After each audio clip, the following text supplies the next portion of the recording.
Might have gotten sick again. Fuck! I don't want to talk about it. I hope you're all doing really well. Good morning. Happy day. What is it? It's a Tuesday. Good morning. I hope you're all doing all right. Happy week. June? Is it July now? It's July now. Just kidding.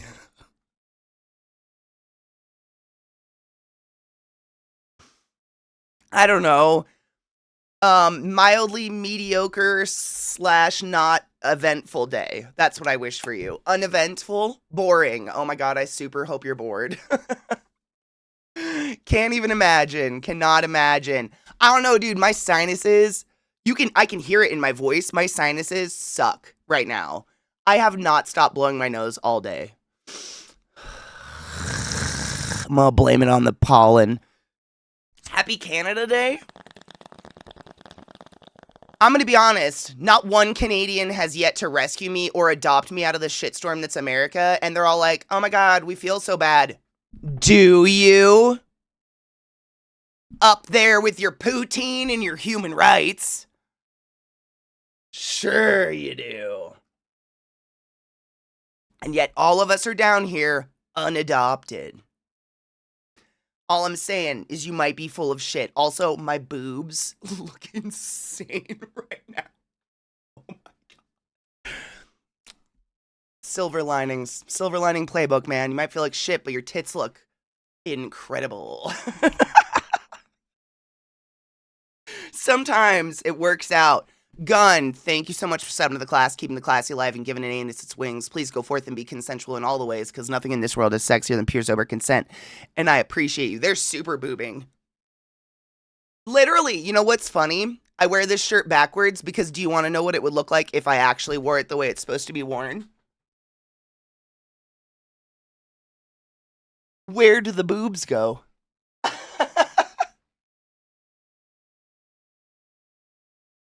I know. Where would you even put them? It's super cute, but like I would have to be so flat chested to make that side pull off up front and not just like reveal my nipples to the world, which the world hates female nipples. We all know how that is. So like sending you love from my queer self in Tennessee. Oh god, you poor soul. How hot is it in Tennessee right now? It gets pretty gnarly there, doesn't it? I'm stuck in Missouri and I've got queer kids in addition to being queer myself, so trust me, I understand the feeling of being trapped. I think we all do. I don't speak for just myself, I speak for all of us. We're looking for a group adoption, please. Save us. An audition, you got this. If you already got the audition, it means they have hope for you. Jesus Christ. Calm down. I feel like if I had a bouncy ball, this is like a physics. Oh my god.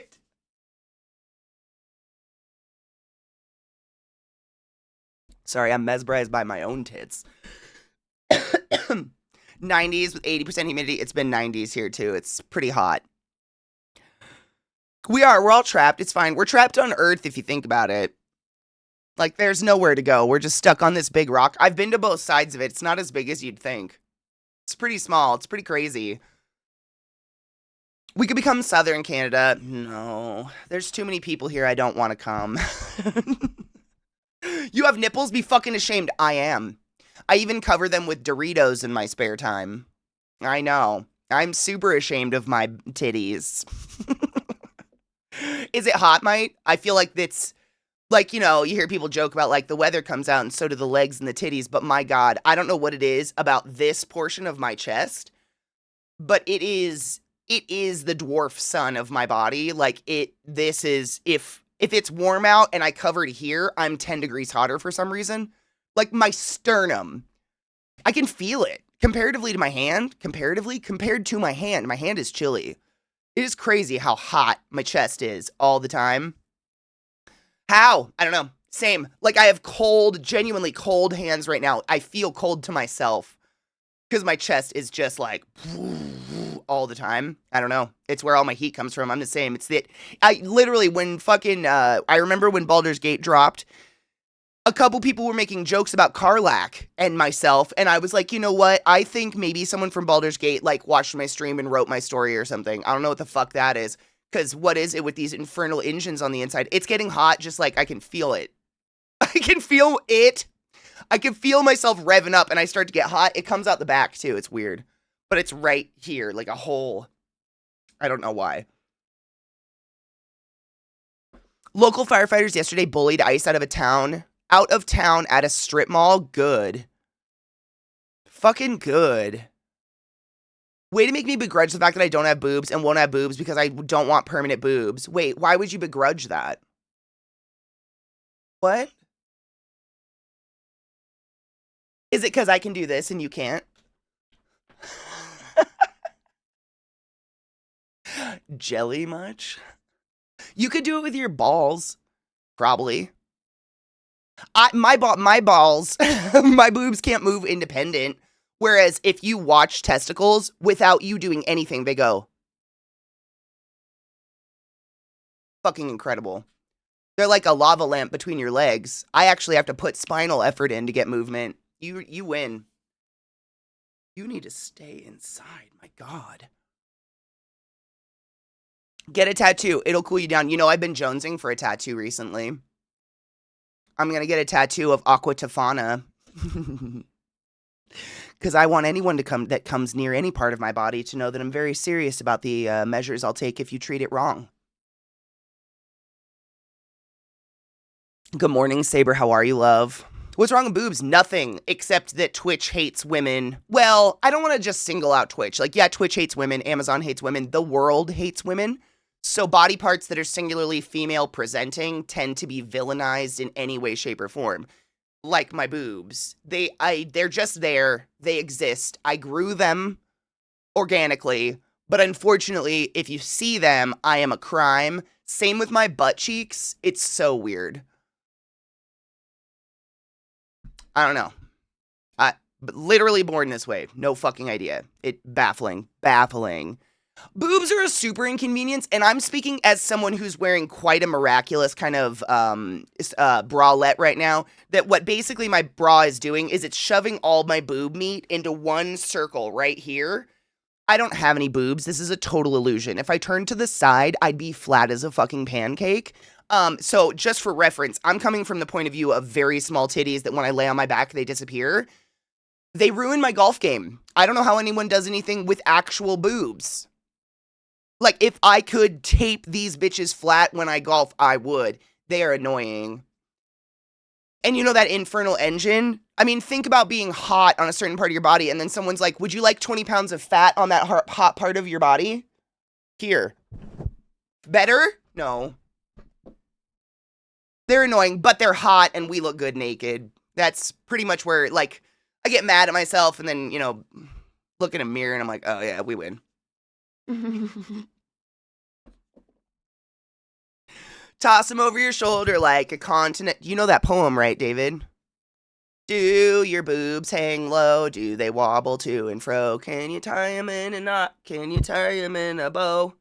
Can you throw them over your shoulder like a continental soldier? Do your boobs hang low? I don't think it's supposed to be boobs, but that's a real song. I think it's about ears. Is it about ears? Do your ears hang low? Do they wobble to and fro? I think it's like that. But why are we singing about ears? Dog ears? What? All right, guys, make it make sense. How come it got worse when I put ears in? Now it super doesn't make sense. Why is it ears? I'm so not excited for that, Kona. I know that's coming in the next, like, 15 years, but I am not excited for it. I know it's happening.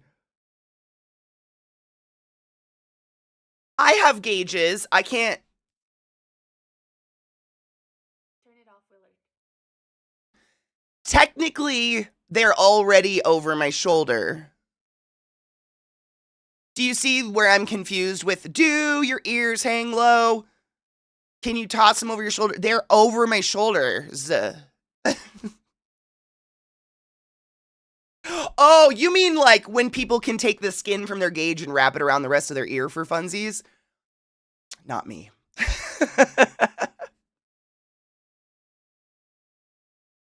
Nope. Can't do that one.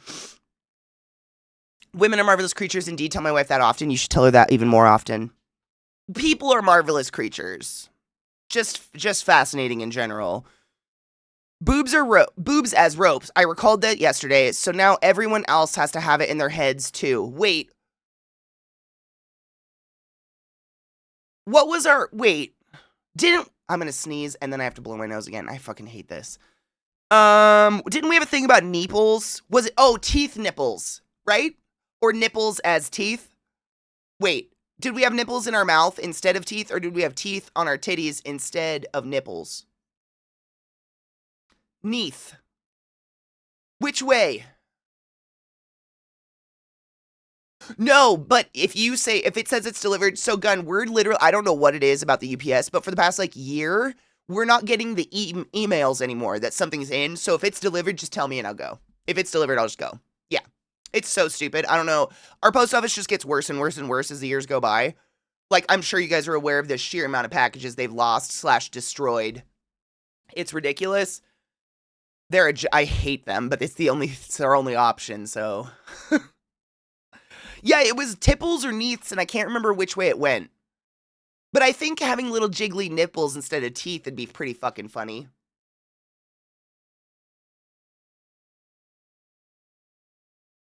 That's the exact poem, but why? But anyways, yes, I begrudge the fact that I can't have fabulous boobs on occasion. Mystique's power would be, okay, so on the flip side, I've never wanted to be a man. I have penis envy for many reasons, but I've never wanted to be a man. That being said, if I had some Mystique, how do I put this? Sometimes I just want to fuck someone. And being the whole, I just don't know if I've ever actually fucked somebody. I think I end up fucked. And sometimes I just want to, throw down. Because I'm in a mood and I can't. What if I tried it and I didn't like it? I don't even know if I'd want to fuck somebody. I don't have that ability to just you mean that's not just life? I try and I try and I try to fuck and just end up fucked. For 87 years.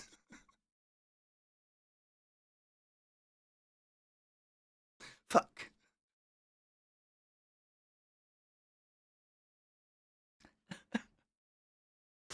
God damn it. That's a really good euphemism for life, to be honest, Hurts. You might have nailed it there. Life, am I right? All I want to do is fuck somebody and I end up on my belly with something in my ass. They do, but the prosthetic, I wouldn't feel it. I mean, I've had many a sex with many ladies, and I guess I kind of fucked them, but I guess moral of the story, I would like to have a penis to fuck someone with. Just once or twice, though. I don't want to keep that. I'm already annoyed by the chafing of my thighs when it's hot out. I don't know how y'all handle just a bundle of loose organs dangling between your thighs all the time. Real talk, big fan of cock. Love that shit. But how I'm annoyed with this still. 79 years later, still haven't figured out the fat blobs on my chest and where to put them. Seriously, I am my dudes. 87 years old, and I'm sitting here on the internet watch them bounce. Oh my god, whoa, physics. Cool, we never grow up. We never grow up. I'm just a child forever. If I had a penis, I'd be writing my name on something, I'm sure. It's just, I don't think we grow. It's a challenge, but we endure. We do.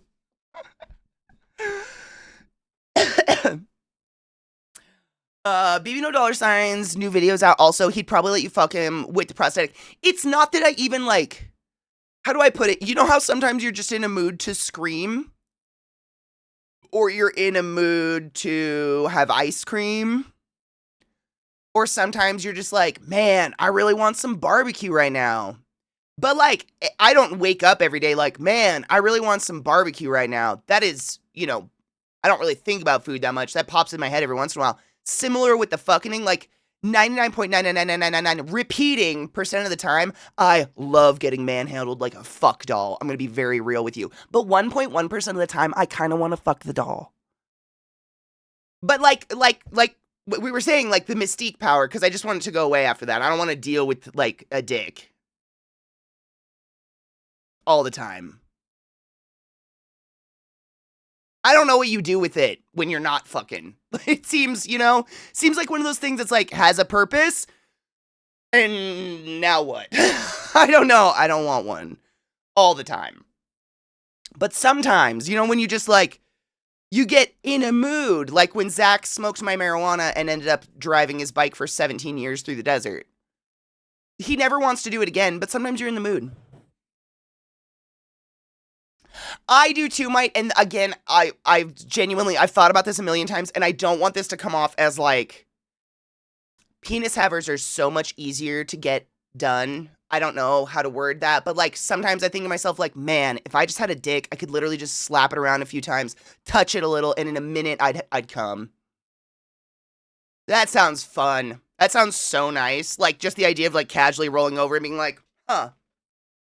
Okay.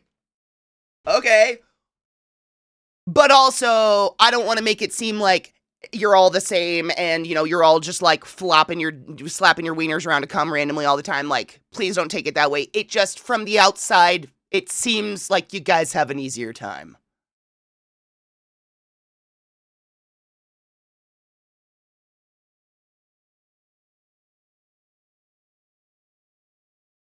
It's convenient, and there we go. The mess. One thing I will never ever be envious of is I can come over and over and over and over and over and over and over and over and over and over and over and over and there's never an ejaculation that I have to deal with. I can't even imagine. I cannot imagine. For you guys, jerking off is like taking a shit. Like there's a product. I don't have a product. I cannot imagine. That sucks. Like, you have to get up or something, or just go to sleep with a crusty hand. I don't fucking know. That sucks. Whereas I can just be like, I came. And just go to bed, I'll never be jealous of that. No, that sucks. That's unfortunate. I wouldn't mind service topping. Wait, what's a service topping? Wait. What's a service topping versus a power? What does that mean? Help me. Teach me. I've never heard service top before. I've been in a mood to smoke weed for the first time in a year and eat Captain Crunch, Fruity, and Cocoa Pebbles, watch Metalocalypse all day in an air-conditioned room in my underwear. Gun, if you want company. Like, you just described my last meal when I'm eventually inevitably going to be on death row. I'm not kidding. I want a flight of cereal, a cold room, and Metalocalypse in my underwear. And a lot of weed. Like, a lot of weed. That sounds so nice. That's a mood right the fuck there. Oh my god. I might have to add a salty snack in there, because if I get, munchies, I go salty, sweet. Like, I have to have two. So I usually have, like, some M&Ms and some chips. And I'll have, like, one chip and then an M&M. I have to have, like, that balance. I know. I dug into the Dear Ears Hung Low, and it's recognized as a folk song created at children's camps beginning around in 1838, though the origin of which came first, ears or balls, is disputed. No shit, so balls might have been it. It's officially registered though, as ears in the Round Folk Song Index, which is considered to be the official index of oral traditional songs. Giggity. Thank you for looking into it, because I genuinely never had, and now I'm just so much more confused about it. How dare you? I have a sensitive emotional soul that requires foreplay and mood setting and preparation. Nah, I'm kidding. Just tug it a little. See. Like, I know there's a lot of people out there who cannot get hard and get off as easy as I'm making it out to be. Just to be completely frank with you, I'm not one of those girls that needs candles and mood lighting. Like, I literally just walk in a door and shut it, and I'm like, okay. I'm not that person, but I try to be excessively cognizant because I am not the majority. You know what I mean? The majority of people need to get horny first. Crazy. What a concept. The rest of us are freaks, though. I kind of do the female version of slap it around a little bit. But I don't have the mess, which is great. How dare you? I'm sensitive emotional. I love that. I'm a sensitive emotional soul. He's a little for it. Nah, just fucking smack it. Slurmy, good morning, love. That's true. I have to put in work, but there's no mess, right? There isn't that. I'll never want. Who wants it? I mean, I don't even think dick havers want it. That being said, almost every dude I've ever slept with, and of course I asked, because I'm that person, genuinely remembers the moment stuff came out. And I find that that's an experience I will never have in my entire life. Nothing ever comes out of me from an orgasm. Ever. But every dude I've ever dated is like, oh yeah, because you're definitely playing with your dick before that. Just, nothing happens. And then one day your dick goes, and you're like, ah! And you just have to like deal with that the rest of your life. Oh my God. Trauma. Talk about trauma. I haven't what, Queens? What did I say? Jerk it off, it's a little like taking a shit. I mean, it feels good. You feel better afterwards. But like, when I masturbate, it's like when you get up and look at the toilet and there's nothing there. The mystery poo. There's names for it, but the one that just hits the pipe and goes. That's what it's like to come for a girl. We're just like, there's no evidence it happened, but it did.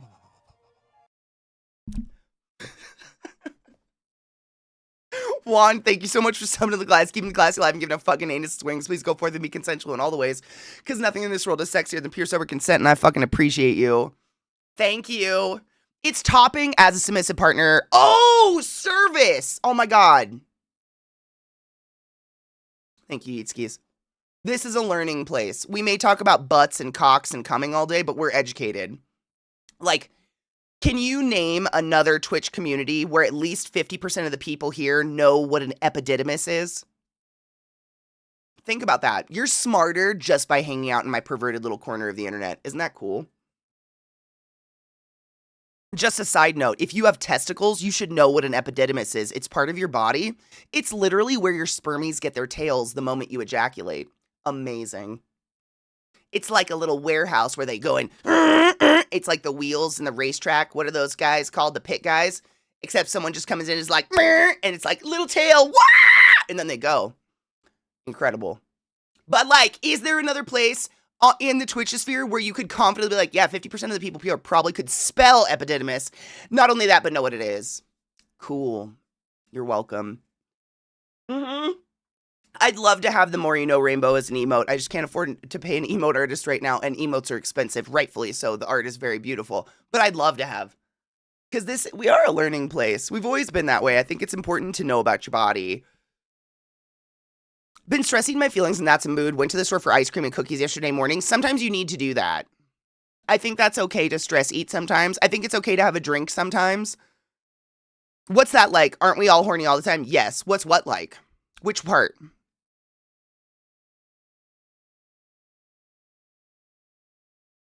I hadn't heard Service Top before. No, I hadn't, which is crazy. And I literally am surrounded by gay men all the time. They're my favorites. I don't know. That's crazy. To be honest, though, like, in my social groups of people, literally, they're like, I don't know. I don't do this on purpose.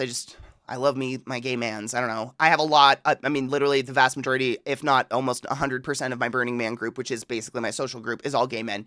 Like, it's not like they sit around talking about that because they probably already know. So I'm not going to pick it up by proxy unless they make a joke. Like, sit and spin. That's where I learned that term.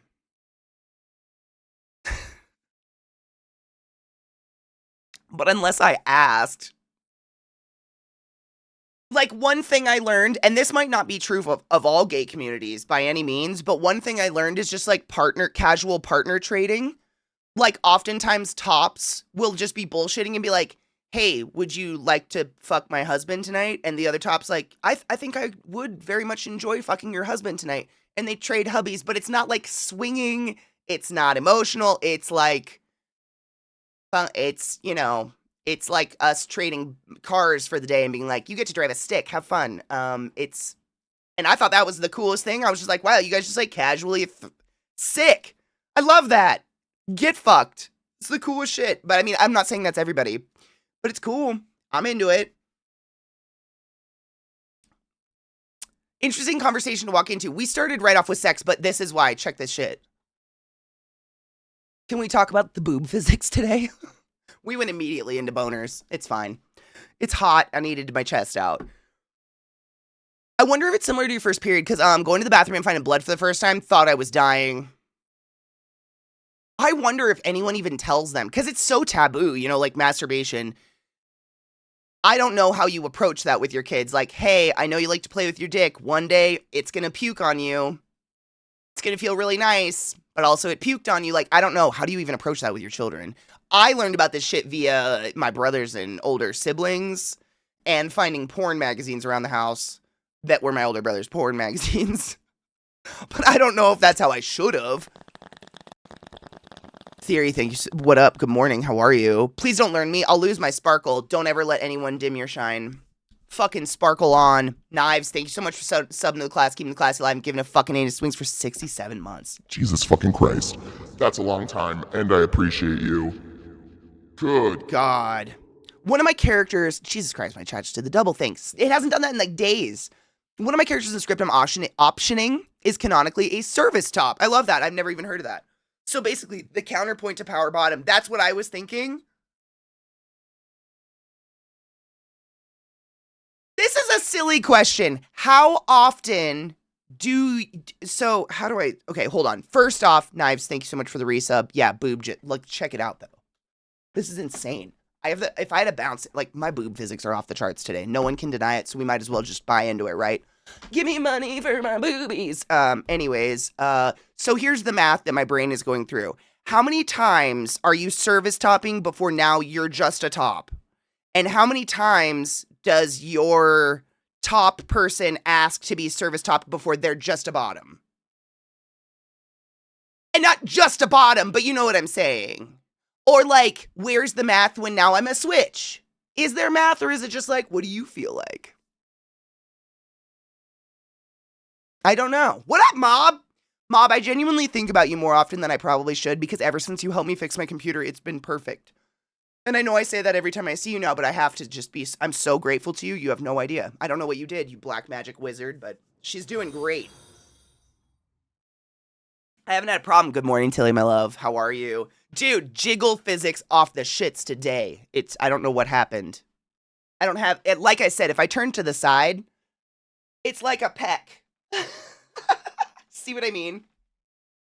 It's all an illusion, my dudes. But what an illusion she is.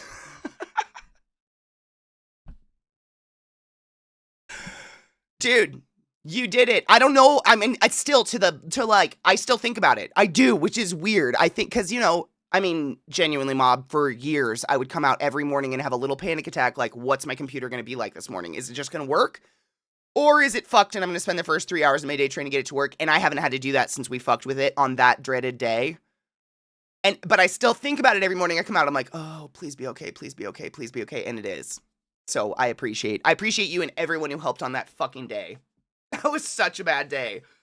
But a good day in the long run. Good morning, Omarid. How are you, love?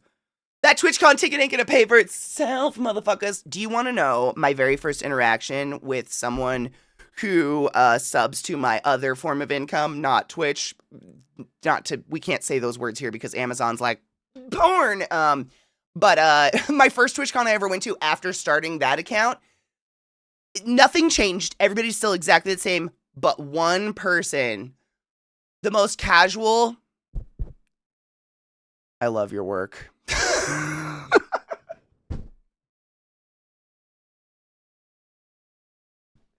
It's one of the best interactions I've ever had in my life. That was it. That was the end of it. And just me like, what does that mean? What is that? Ding-a-ling, ding-da-ding-da-ding-ding. There's that light bulb. It took me a few minutes. It was interesting, but funny. I had a good laugh. Right? It's 50%.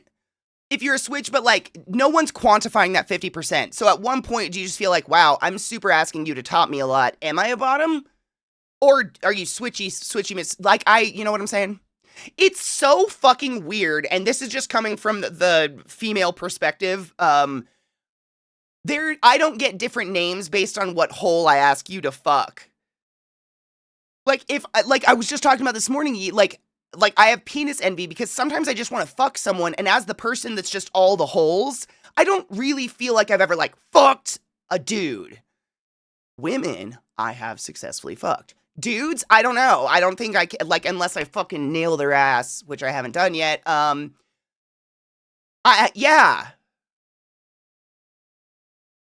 But I don't, it's not like if if I ride my partner all the time, I'm not a power top or like whatever. I don't have any cool name for that. If I just like to bend over a counter and be used like a doll, no cool name for that. We're just woman holes. I don't know. I'm a little jealous.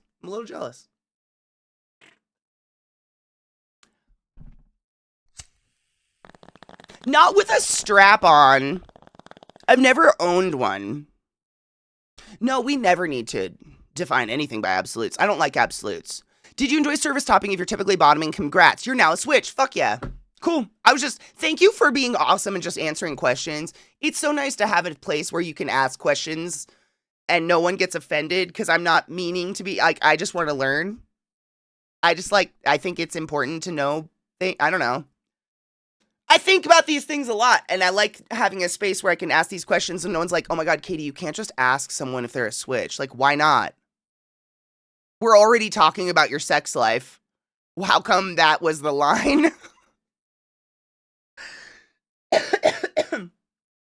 Computers are just blocks of sand we taught to think, oh my God, mob. So you have kids. Tell me if this is real. What I'm learning is kids aren't using PCs anymore, and they're going to school with the inability to write. Like, they literally can't hold a pencil because they have fat hands because all they do is touch screens. Have you heard of this? My teacher friends are telling me this. Like, kids are going to school and they're unprepared to hold a crayon because they have yet to hold one by the age of 5. And their hands are too fatty to hold one because all they do is touchscreen. This is all they do, so they have, like, no actual musculature in their hands. Crazy. What? This is factually correct. I have the children's. They touch every screen they see. This is what I've been told. Kids go to school and, like, when they're little and they're introduced to a computer and they just start slapping the screens. It's so bizarre. I'm not judging. It's just crazy. I know most of you are my age, if not older. We did not. The concept of, do you know what it was when we were kids? Do you guys remember? Don't touch the screen. That static will fry your brain or something. And if you get too close to it to see all the little bars of color, you'll go blind. And now kids are just like, it's fucking funny. It's just funny. I mean, still to this day, you shouldn't touch your monitors. If the kid came up and started smacking my monitors, what? Literally!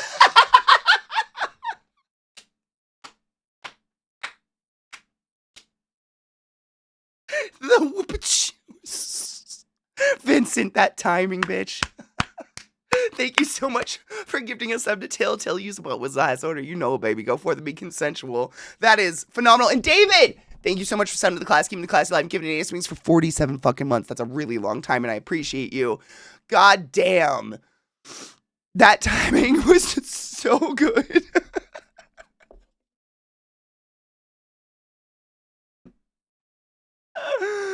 Oh, man. Yeah, you couldn't sit too close to it. You'd fry your brain or something. Well, kills, and that's the thing. It's really weird, but that's what my friends who are teachers are telling me, is that basically if your parents are techie, you have a huge leg up in the world. Because, you go, it's weird. I mean, nothing has changed. Let's just put it that way.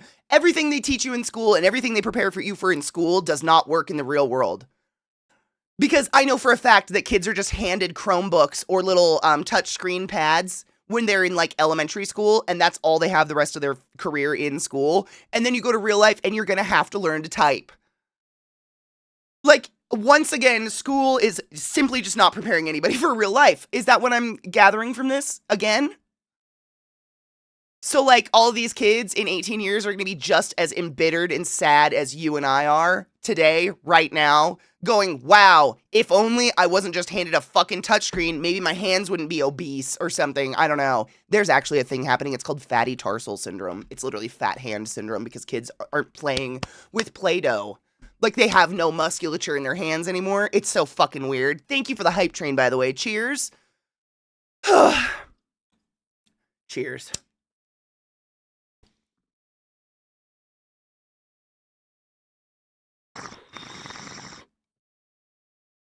Right, Mob, what were the reasons? I still can't remember. Like, why weren't we allowed to sit next to the screen? We all did it. Raise your hand if you shoved your nose up against the screen, the static did the on your flesh, and then you looked for that little 3-bar of color that was repeated a million times over, and that was our pixels. We all did it. And, I mean, literally to this day, no doctor has been like, wow, if only you hadn't squeezed your face against that tube TV, your eyes would be so much better. None of that has happened. So that's just a silent alert. That's good. We hate this. Why was that silent? Thank you so much for subbing to the class, keeping the classy alive and giving a fucking anus its wings. Whack-a-malacca, I appreciate you. Go forth and be consensual. Because nothing in this world is sexier than pure sober consent. That was weirdly silent.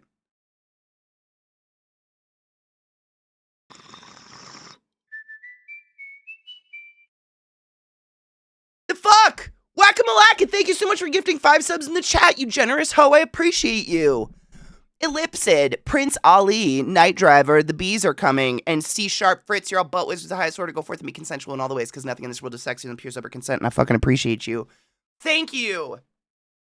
I thought it was them not wanting your greasy face mucking up the TV. If it was that, they should have dusted it. It's so, like, genuine. I'm such a little ADHD kid, still to this day. But, like, if you told me just, like, don't do this because this, and it was very clearly bullshit, I did not buy into your don't do this because this. So, for instance, don't touch the TV, you'll leave fingerprints on it. It's covered in an inch of dust. So, are you asking me to not clean the TV? Do you see what I'm saying? That didn't make sense to me. Like, if you didn't have a valid reason for the no, I would argue it, because I've always been that little shit stank. But you didn't make sense. That doesn't make sense. It's fucking filthy. I'm doing nothing. I'm doing literally additionally nothing to it. If anything, I gave you a window to see through the dust. Do you know what I'm saying? Like, what? What up, Barry? How are you, love? Good morning, Unstable. How are you, love? I hope you're doing well. Don't touch the plate. It's really hot. Every time I'll touch it. You know what? You know what? Don't touch that. It's hot means to me. I now need to show you that I can hold it because it's not that hot. So. Careful, don't take a bite yet. It's hot. Are you a person? Because I am absolutely option 2. Don't challenge me. Don't threaten me with a good time. I love a good old cat tongue. Let's fucking go. Bagel, thank you so much for summoning the class, keeping the class alive, and giving it any swings. Please go forth and be consensual in all the ways. Because nothing in this world is sexier than pure sober consent, and I fucking appreciate you. Thank you. Lock Slide, thank you so much for summoning the class, keeping the classy alive, and giving it anus swings. Please go forth and be consensual in all the ways, because nothing in this world is sexier than pure sober consent. Is this an organic? Did we get an organic grown of the earth, salt of our blood hype train, my dudes? Incredible. Does that mean the fake ones, finally I turned them off and it worked? Senor, thank you so much for summoning the class, keeping the classy alive, and giving it anus swings. That's almost a Fucking year, dude. What? Where doth time hide? Thank you so much for summoning the class, keeping the class alive, and giving it any swings. I appreciate you. Also, hail the dankest of lords. Satan. So the fake, Busey actually put out a, tweet about it, Knives. Essentially, Twitch believes that the fake hype trains incite our communities to give us additional money. So the fake hype trains are now established on Twitch and stay forever. That being said, they have given us, the streamer, the option to turn them off.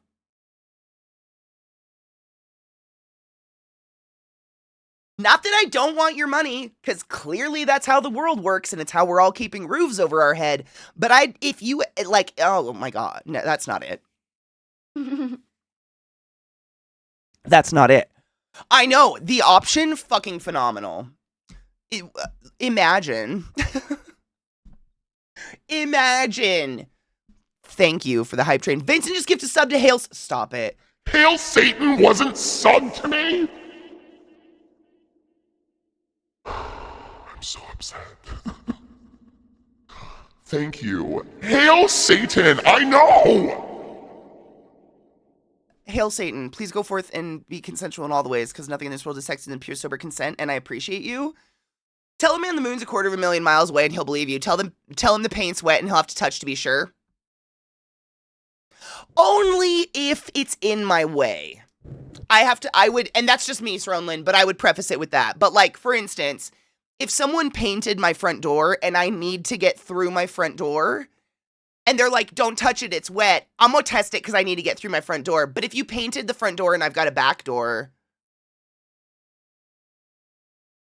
I have no problem using that one.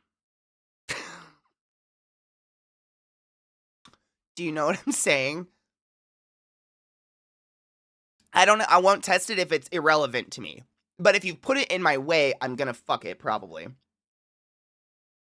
Unfortunately. Giggity. Yeah. I heard it. Yeah. When it's wet, most of us usually see that as success. Like, oh, we did something right.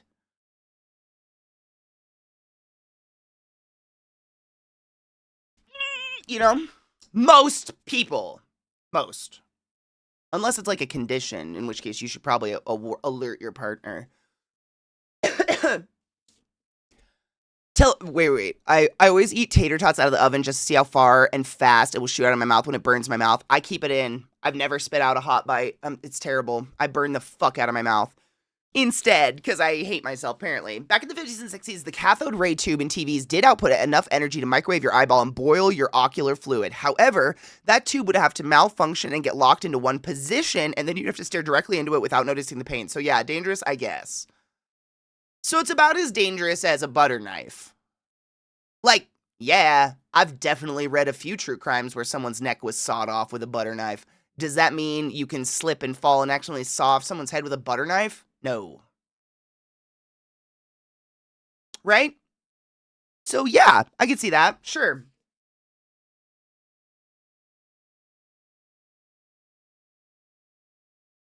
I gave you money. Please show Doritos. Which ones? The tiny pointless ones?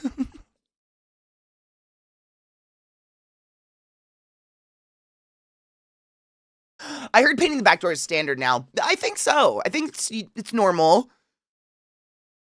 You mean it's not supposed to feel like sandpaper?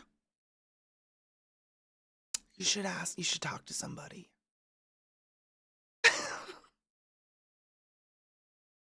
Why is this so textured like that? What kind of skin am those? Though. Thank you for the hype train, you fucks. I appreciate you.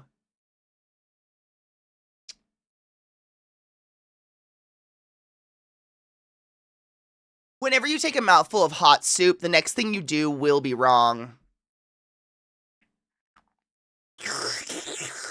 But like, who wants cold soup? Food, getting a meal into your body in proper time is similar to like the length of time between haircuts, right? So I think for most of us, you go and get a haircut and there's like a week or two where you don't really like it because they usually cut it just a little bit too short or a little bit too long or a little bit something, whatever. So it takes like a week or two to like grow back into yourself and feel comfortable in the haircut you have. And then you have like a pleasant month where you like your haircut. And then you have those 2 to 3 to 4 weeks where you're really putting it off because you just don't want to get your haircut again, but it's definitely uncomfortable and too long. I feel like food is that. So initially it's very, very hot. And then there's going to be this really golden zone where it's the perfect temperature. And then it's going to get gross body temperature, lukewarm room temperature, yucky cold. And so if I start eating it in the danger hot, hurt my mouth zone, I will have more chance of finishing or being full before perfect window is over, because all of those windows after perfect window mean I can't eat it anymore because yuck. Why is it like that? Fucked up, right? What the fuck? What the fuck, Katie? Don't just open up about your psychosis on the internet. No one will like you! I'm so sorry. Welcome. Deb. That wasn't. Maybe the next step in your healing journey is to go around calling people fucking cunts. What song is this? You're very repetitive and have to go. Peace. I'm choosing to believe my girlfriend when she says I'm the first guy who ever made her squirt. Not gonna lie, I took a victory lap. You should. Even if she's lying, she told you that for a purpose, and that was to in some way engorge. How do I? You made her come, dude. That's pretty fucking dope.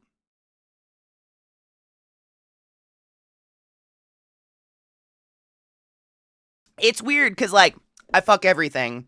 And when it comes to people who have a penis, it's just like, it's like a McDonald's drive-thru. It's a fun ride. Been there, done that. Easy. I know my way around the park. When I fuck someone who has a vagina, it's more like a project, like a final paper, where I'm just like, I'm gonna figure that out.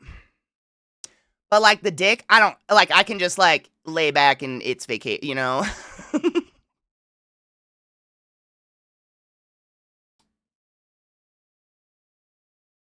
Oh, that Care Bear dude's adorable. The little waving bear, Henlo there, that's adorable. Sometimes they have really cute emotes. Twitch actually has cute ones. It's like those cartoons, those commercials that show someone doing something cartoony, dangerous, and then they have to put the disclaimer, do not attempt because humans are stupid. Yeah. Yes. You'd be surprised how many of those are warning labels because one person was a fucking idiot. Doesn't matter how sharp the stick or knife is, it's the tensile strength versus the force required to puncture. What? Are we stabbing? The people who eat clam chowder. There is no. Wait, I don't know what to do with that. So people, there's facts about squirting, i.e., female ejaculate, and then there's people who really, really, really want you to believe a certain thing, and I find it's very much like everything else in life, they love to take things too far. So there's either the people that are like, it is cum, it is a special organ that is developing a slimy cum fluid, and it's incredible, and you just don't know. And then there's people who are like, it's piss. Your partner is actively pushing on their bladder with the abdominal pelvic floor when they're orgasming, and they're pissing all over you. And then there's those of us who are smart in that middle zone where we're like, you know what? It's literally coming from the ureter. There's no fucking way there isn't a little bit of pee in there. But, like, we all know it's a mucous membrane that is constantly self-lubricating all the fucking time. And if you did your job in arousing me, guaranteed there's a whole lot of fun little female juices going on down there. And when you do use your pelvic floor and you come, literally, the uterus does this up your body, which is meant to translate the sperm closer to the egg so you actually like get fertilized and shit like that. But that pelvic floor squeezing of your abdominal muscles literally does push on the bladder in the ureter. So if you have a full bladder, chances are a little bit of pee came out is probably true. But if you're precious about piss and you're anywhere near my vagina, I don't know what to do for you. You better not be precious about a little piss if you want me to deep throat your cock, because it's literally your piss stick. So there you go. You know, it's like everything else in life. There's always two parties that go far too far because they just cannot fucking conceptualize a gray zone. There's a gray zone. Like, I guarantee when a dude comes with it, or a person with a penis comes, there's probably a little piss in it, because that's literally the tube they piss out of. And it's so long, how can you say piss still isn't in that? Right? People need to calm the fuck down. Like, you can't be, you're literally like centimeters from my butthole. Let's not be precious with each other, right? Let's all just have fun. Exactly, gray zone is fun zone. Why don't we all just have a good time? I'll lick your pee-pee stick if you lick my pee-pee place. We're all gonna have a good time. It's great. I know none of you are thinking this, by the way. I know none of you are like I'm just venting because this is shit that I've just, it's constant. There's always this like really heavy duty black and white opinion on stuff like that where people are like, it's all pee and she's just peeing on your mouth. Or it's a special organ of ejaculate, just like man's. You just don't know. It's not. No, it's not. Stop that. Listen, we're not going to make up science and we're not going to deny science. We're going to be in that fun zone where we're all going to have orgasms and have a good time together. And that's what's up. Period. Yeah. But there's no fucking way there's not a little bit of pee in it. There's no fucking way it's a special ejaculate organ that no one's witnessed before.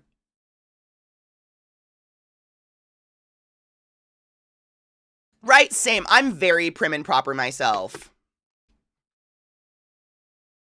My boob is slapping my arm. That's how intense this is right now. You could feel it like a weapon. I don't know why this popped into my head just now, like a couple minutes ago, but I wanted to say I finally finished Agatha, whatever, that show you guys have been telling me I should watch. I don't get it. It was okay. I feel like the writing was really bad. And who am I, though? I'm not a writer. I don't know. This is what it feels like. It's, the concept of Agatha. She's a spirit witch who literally absorbs the power of other witches and kills them. Like, her origin story is she slaughters her entire coven because they try to kill her, so she absorbs all their power and kills all of them. So what it feels like, what the show felt like to me, is a very adult murder story about a woman with a dead kid. But, like, they tried to write it for kids. But all that is still in it. Does that make sense? And they, like, whoever directed it, directed for children. Like, it feels like the Wiggles trying to tell a serious story about death and sadness. Which, weird. Odd. Doubt to prim and proper all along. What is that? What even is prim and proper? But those who say it's all pay, maybe the people involved in that transaction want P involved. And there's nothing wrong with that, right? Exactly. Nobody's getting hurt. Stay calm and spray on. That needs to be a t-shirt. Stay calm and spray on, 100%. Water sports are a thing. I'm not into it. I would prefer, if you pee on me, I'm going to punch you in the face. I don't feel bad about that. That's just where I stand. But there are so many people out there that are into that, and there's nothing wrong with that at all. Keep calm and spray on. I fucking love that. That's beautiful. After Endgame, I was done with Marvel movies. I really like Scarlet Witch, and like the witchy stuff is fun. And Agatha, the way she was very, very minutely fleshed out in the WandaVision show, this is something Marvel and Disney and, I don't know, everybody loves to do this, where they take a character that, like, theoretically, if you look at what they do and their powers, etc., should be, like, invincible. Like, actually invincible. And yet, they're constantly the butt of every joke, and they're constantly losing their powers, and they're constantly the weakest person, and they're constantly not winning, and they're but you're taking a 1,000-year-old witch that literally her powers and her entire life, all she does is suck the power out of other witches. How is she not the most powerful fucking creature that's ever existed on the planet? Wanda with the dark whatever, she should have, but they always fuck up somehow. I don't know. It felt childlike. Just bad childlike. Like, there's some good children's shows out there. Bluey, for instance, for fuck's sake. What the fuck is with that show? There's good, but it's like bad written. It just felt very weird, and nothing is ever explained, which drives me. I know it's my neurospicy bullshit brain that's like, why? You can't just do something extreme that other people don't normally do and not give me a reason. Otherwise, I don't buy it. Does that mean, like, I don't buy that behavior? So, for instance, the vast majority of people do not suck the souls out of other women. So when you do, regularly, forever, I want a why. Nothing, no whys. Thank you for the raid. Welcome, LZT Raiders. It's wonderful to see all of you. None. Has anyone not watched it that wants to watch it? Because I really want to ask a theoretical question about kind of something that has to do with the ending, but isn't the ending, but is super confusing about it. If anybody watched Agatha all along, I just super want to ask. Oh, yeah, and by the way, we don't believe in knocking people for enjoying anything. So if you like Marvel, if you like all these shows, like, please, enjoy them. I want to enjoy everything. If only, right? That'd be nice. And relaxing. We dropped off Marvel and superhero movies in general after the third Avengers. I don't even remember the Avengers movies. Like, I like WandaVision and I like that area because it's for the first time, in my experience, a true superhero who, like, really does use their powers all the time and is kind of like their powers are the source of trouble, but also the source of whatever. Versus, like, 99.9% of Marvel movies are all these people with superpowers or super suits or whatever, and they literally, Endgame, it's karate in this guy. You have indefinite resources at your disposal and karate in this guy. I'm so tired of superheroes. Same with fucking X-Men, one of my favorite comic series ever. Like, all of these X-Men with incredible powers that could literally do anything, they all know martial arts, and that's how every battle ends, is martial arts. Not with these fucking phenomenally incredible superpowers that you have that define who you are in, like, literally the genre of the show. No? Okay, cool. I hate it. Or guns. Okay? Because that's something that every other show in the world can't do. Very original. You've done really good. So I've never been a huge fan of those. They're so fucking boring to me. The characters are boring. The people are boring. They all take themselves very, very, very seriously. That Krakoa storyline that luckily didn't end with karate in the sky. Amazing. Okay, I want to see. Does anybody care about Agatha? It doesn't look like anybody gives a fuck if I talk about plot points or anything, right? To be fair with you, literally, I don't think I can spoil anything. Everything you're gonna hear me say is, like, introduced, the concepts are introduced within the first few episodes, and they're not resolved. And that's my question. Okay, we'll let know. Mute, and we'll let know. It's not a long question. Here's my question. So, I'm doing it. Mute. Okay. So we get the backstory in the last episode, finally, of Agatha and her child, right? Nikki or whatever. So, like, first episode, you're shown some crayon drawings of Nikki, which is hilarious because Nikki did not exist during the time of crayons or white paper like that. And you're kind of alluded to, like, people are like, oh, Agatha killed her kid for her powers. Agatha, like, gave up her baby for her powers. Agatha did this for her powers, whatever. We get the real story. Basically, Agatha is, like, trying to give birth in the woods. Death shows up. She's like, please don't take me or my baby yet. Death's like, okay. Literally, that's it. Like, I don't think they could afford Aubrey Plaza because the lines they gave her are, like, the most sterile literally one-word liners ever. So she just is like, okay, I guess I won't take you. And so Agatha gives birth to a child, and then that child lives until it's 6 and then dies. And the whole, literally, I Googled it afterwards because I was so pissed because I need whys. I need answers. I cannot stand this loose end bullshit. So the entire thing is based around Agatha is a spirit witch, and her power is that she can steal powers of other witches if they attack her. She sucks their life force out of them. So she's like ultra, super fucking powerful. Right? Nicholas, I believe is the child's name. So by her reason for just continually lying and trapping witches and sucking the life source, like, she has killed thousands. She's known as the witch killer now. She's killed hundreds of thousands, if not, God knows, because she's lived for so long, so many witches, and she sucks their power out of them. And she claims that she keeps doing this and she can't die because she just can't face Nikki in the afterlife. What the fuck did she do other than beg death to not kill her unborn child? What did she do that's so bad that she doesn't want to be reunited with her dead son in the afterlife? I am fucking baffled. That's her whole thing. I can't see him. I can't face him. If I die, I have to face him.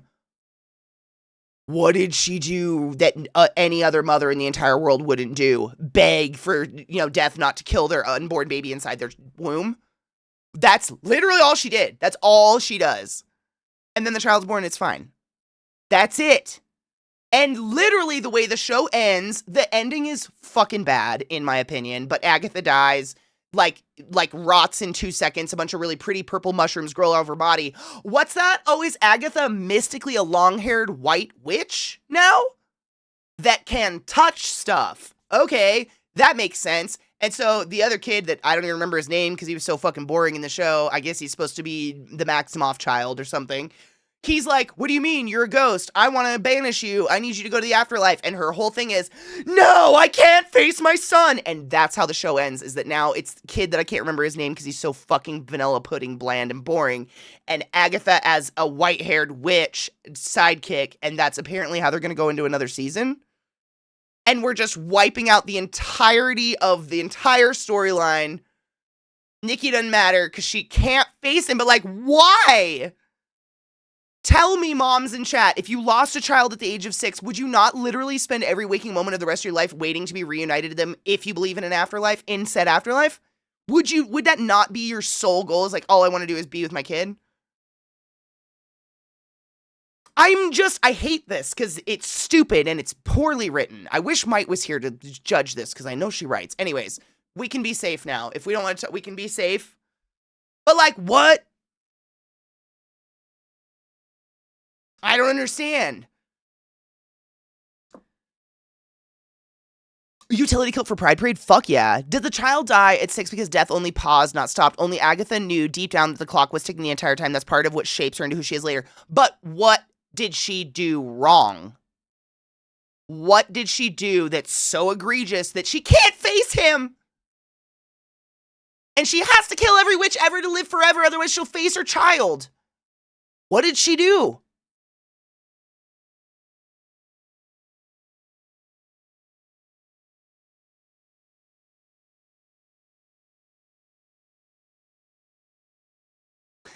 I didn't spoil anything for you, Might. That literally, I mean, Might. I'm not going to do anything. Trust me, I'm not even going to test you on this one. Everything I said that you just caught is given to you in episode 1, and nothing is done with it. That's why I'm mad. Like, I want you to go watch it because I want to ask you about this stupid writing. It doesn't make sense. But all of that's given to you episode 1. So then you spend the rest of the show wondering, and you're given nothing. It's just like, I'm trying to think of an example of a movie or something we've all watched where they present an idea or something pretty early on and then just never touch it ever again. Never do anything with it. Never really, they're just using it, but it doesn't work. Like, they're using it as a very specific plot point or a very specific turning point or a very specific, like, defining moment of a human and their growth, and it doesn't work. Why? It doesn't work. None of it works. There's no answers, so, like, don't worry. Nothing was spoiled for anybody. No one had any answers for it because there are no answers for my question. That's the infuriating part that I'm mad about. They don't do it. Like, I even Googled it. Like, afterwards, I was so mad. I went to Google and I was like, blank, blank, blank, spoiler, why? Why, blah, blah, blah. Nothing. It's literally what you guys are giving me. But that still doesn't, why? What did she, I hate this loose end shit.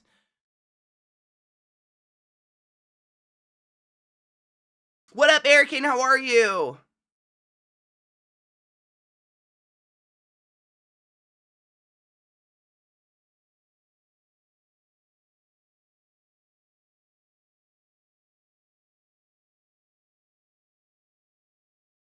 So you're saying that her entire reason for existing is just in her head? It still makes zero sense to me too, dude. No, I'm there. It doesn't make sense to me because that just means it's it's using something. Oh my God. This is a fucking cliche plot point that's used a million times in movies and books over and over. And I'm trying to think of like how to generally put it. But it's like, oh, here, this is a good example and it's super relevant and super recent. Did anybody watch The Poop Cruise? The disastrous Poop Cruise documentary or whatever. Cliff notes, a bunch of people went on some fancy cruise and the electricity went out and the toilets overflowed for a couple days. If you remember this. Yeah, so Poop Cruise. So there's a dad and a daughter that are like main interviewees constantly throughout the entire telling of Poop Cruise. And the dad is like, I divorced my wife and I really felt like I failed my daughter. So, in order to reconnect with her, I wanted to take her on this 3-day cruise to Mexico so her and I could dance and drink and eat and really heal our souls. So, when the ship lost power due to faulty wiring that lit on fire spontaneously in the engine room and all them toilets started overflowing, I took that as I was a failure as a father. I should never have had children. My wife should have left me years before. Everything is my fault. This is real. This literally, go watch the documentary. And the daughter sits next to him and is just like, yeah, daddy, you tell him how you did it all and it's all your fault and you're the reason for all my misery. Yeah, daddy, you tell him. That's Agatha all along. Like, you can over and over, like, I believe I'm the failure because I just happen to be here at that moment that all these terrible things are happening and I'm the You can say it over and over. It doesn't make it make any more sense to me. You're just using a tragedy for self-pity. Is that what she's doing? We're just pity farming now? Cute. Cute. Hi.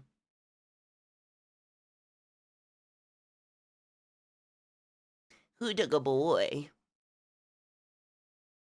You're a good boy. Do you want to come say snuggle? Come have a snuggle. Hello, my sweetness. How are you? Dio, thank you so much for subbing to the class. Keeping the class alive and giving an 8 swings for 11 months, by the way, with that Prime sub. I appreciate you. Don't forget your Prime subs. That's literally like, yeah. Like, that's really what the show should be called. Agatha was a cunt all along. Just kind of a whiny bitch. Poor me, poor me. Everyone's out to get me. The world's out to get me forever and ever and always. Like, yeah, you went through a tragedy and it sucks. Does it give you an excuse to be a piece of shit? No. And the tragedy wasn't caused by her. That's what's crazy.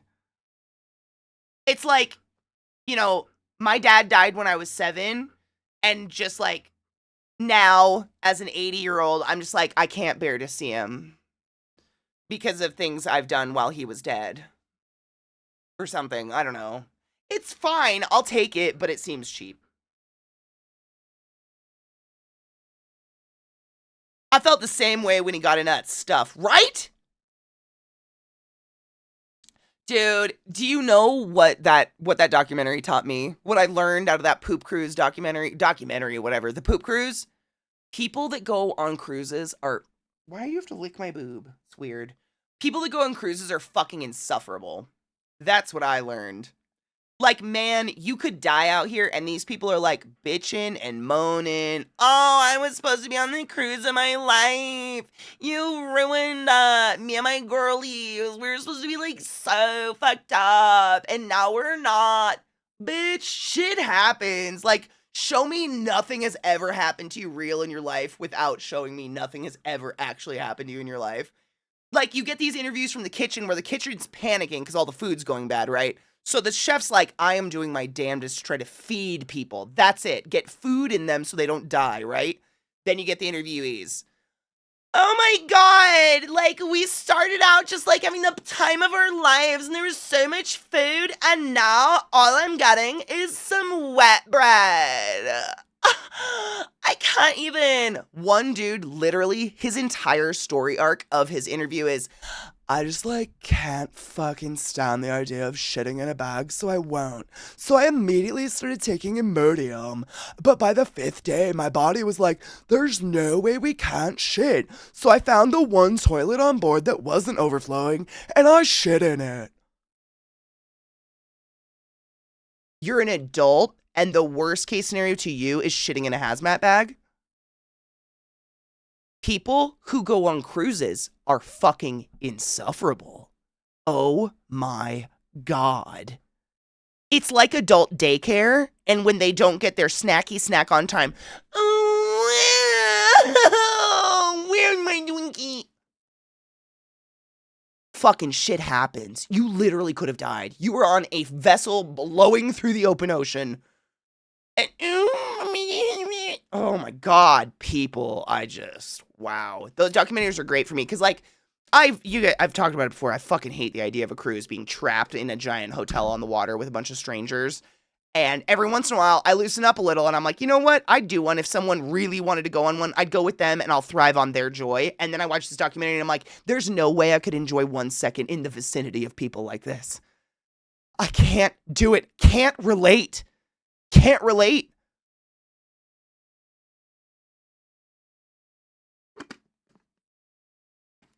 If Kaki is here, she's got to be cackling right now. Her mom goes on 2 cruises a year. I'm not kidding you. And this is no shade, because I know some of you out there love cruises. It might be a new insult for me, like when I meet someone that's just like so overtly entitled. Oh, you're a cruise taker, aren't you? That's okay. I understand you're a little delicate.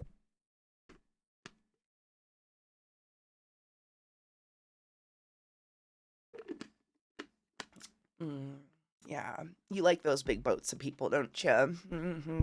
That's good. Good job. You're doing great. I like that one. Yeah. If we were in a cruise ship with no working toilets, dude, Juan, same. That literally, I said the exact same thing. I was like, dude, we're on board, the power goes out, and they tell me that if I try to flush the toilet, it's going to backflow shit onto the floors. I'm going to ask someone very nicely, hopefully someone I know, but I don't care, to hold my arms while I sling my ass over the side and take a shit. I'm not precious, but this is why I wouldn't belong on a cruise. Because I cannot relate to these people.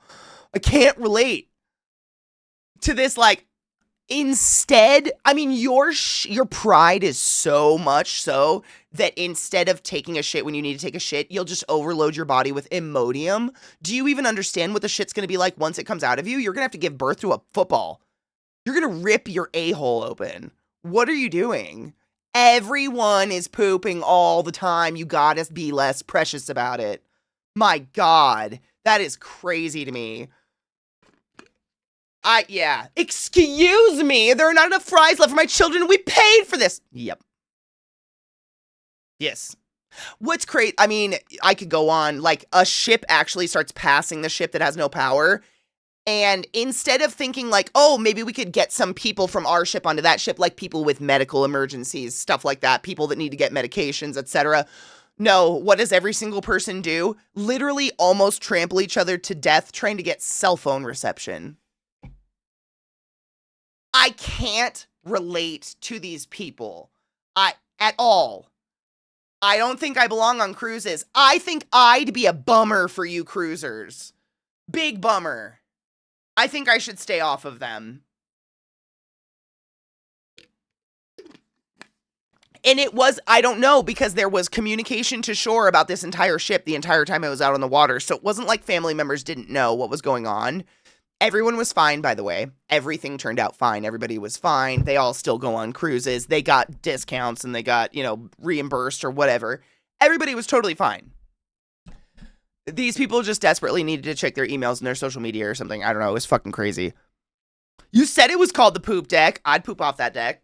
I don't give a fuck. She's thankfully not like that. She's on the cruise for the excursions and not the ship itself. Yeah. I was forced on a few cruise ships in my earlier life with my family, and I always felt like the worst of the worst people were around us. I didn't have the words or wisdom to know what was off, but I felt so out of place. That's how I feel like I would feel the same, and it's nothing against anybody. There are cruise people, and then there's people like me. And let's be real, the way I travel would make most people very uncomfortable. I travel kind of dirty. I go to, like, not dirty, hygienic, but cheap. I'm not here for a hotel room. I'm not here for all-inclusive drinks and all-inclusive food. I wake up in the morning, take a shower, and get the fuck out. And I'm going to go do stuff when I travel. That's how I travel, though. So for those people that like those kind of excursions, the way I travel, they would be highly uncomfortable. And they would have a terrible time, and I don't think there's anything wrong with them not wanting to travel like I travel. I want people to travel the way they want to travel. And, like, if glamping is for you, glamp. I sleep in the back of my Jeep, open to the elements, and hope for the best. Like, it's just different. Neither is right or wrong, but, I mean, man. These people, especially the ones that volunteered to be the interviewees, like, imagine, like, this company contacts you and they're like, hey, we want to interview you about your experience on the poop cruise. and you get to literally present yourself with any story possible. And you're a grown man and you're like, you know what? My story is going to be how badly I want to impress my father-in-law because he's here with me on this cruise. So I'm going to overdose on Imodium and not shit for 6 days because shitting in a red hazmat bag is too much. That's your claim to fame. Is that as a grown-up, you couldn't shit in a bag. A hazmat bag designed for this. Okay. Terilyn, it is fucking wild how, like, I don't know. Again, I just led a different life. I've shit in the woods many a time. I've pissed in the woods many a time. I've puked in the woods many a time. Like, I grew up camping. I've gone to the farthest fucking little tiny uninhabited islands of Greece where it's a slit in the ground you squat over and you hope you have a receipt in your purse to wipe your poon on with. I did. It hurt. You know, I've been to these places and like, you know, you got to take a shit or you got to take a piss. You do it. And as soon as you do it, you're like, wow, that wasn't that big of a deal. Crazy how you can just like get over mental hurdles like that really easily. And these people, instead of just like, all right, I guess this is another level of this exciting trip we're taking. Guess that we're shitting in a bag and that's a story for home. They found all the Imodium and OD'd on it. Imodium makes you not shit, by the way. It plugs you up. Who wants voluntary constipation? It makes your poop normal if you've got the runs. That's what it's supposed to be for. But if you've got normal poop, OD'd on it, I mean, nobody should be going. So this is the general rule, to be very medical about it. You shouldn't go 2 times or more the length between poops as normal. So like normally, if you poop every day, like you poop every morning, you're a nice regular pooper, you got lots of fiber in your diet and you're nice and hydrated, excellent. You shouldn't go 4 days without pooping.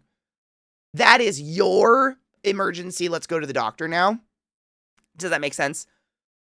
So if you normally poop every other day, or wait, no, you shouldn't go with like 3 days, every other day, 4 days, et cetera, and you just you multiply it times 2. So if you're an every 3-day pooper and it's been 6, it's time to start talking to a doctor. So these people, I have no idea what this person's poop schedule was, but they ate enough Imodium not to stop their body from pooping for up to 5 days.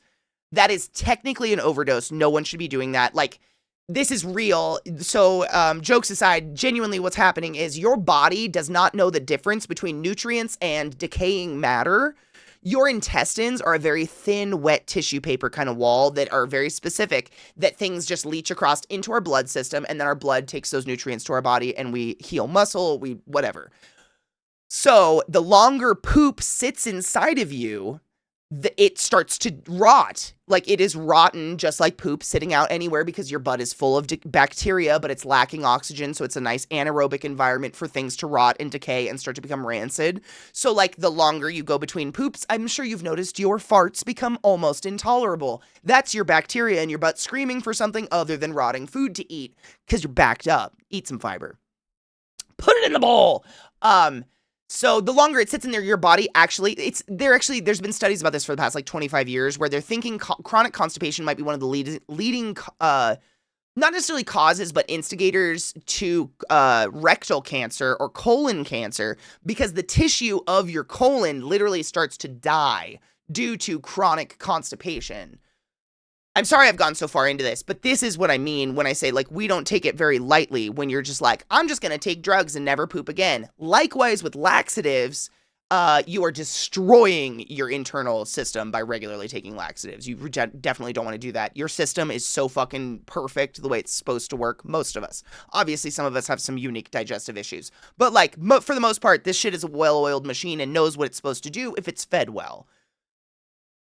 So no one should be taking Imodium to just stop shitting for days. No one should be taking laxative just to shit themselves stupid to feel skinny, which is absolutely a big problem in the eating disorder world.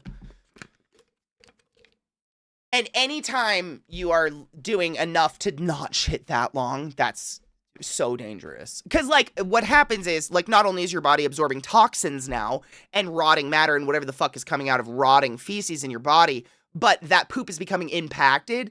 And I know I've told you this story before, but I had a patient one time who came in for respiratory distress, couldn't take a deep breath. You can't guess where this is going. So we intubate them in the ER, they come up to the ICU, and usually what happens is if you're flash intubated in the ER, meaning someone just did it real quick just to get you breathing, then we come up to the ICU, I'm going to do an x-ray, and I'm going to see where that tube is, because it has to be 3 to 4 centimeters above the carina, blah, blah, blah, blah, blah. Anyways, we did a CT scan of the chest to see where the lungs are. I want to see nice round hemispheres on that diaphragm, like all sorts of fun anatomical things. What do I see? Shit to here. And I'm like, what? Okay, exaggerating. Shit to here. That's not it. Take a deep breath. Put your hand on your belly. It goes pretty far down, right? It's like down. No. She was so internally backed up with shit that she physically couldn't breathe anymore. So she was there for the right reasons. She was literally there for respiratory distress. She couldn't go. She literally couldn't expand her diaphragm because her bowels were just so chronically backed up. So backed up that we had to surgically remove the poop. We had to go in and slice her open like a hot dog and lift it all out. It was fucking gnarly. And this person, I mean, 5'2", buck 10.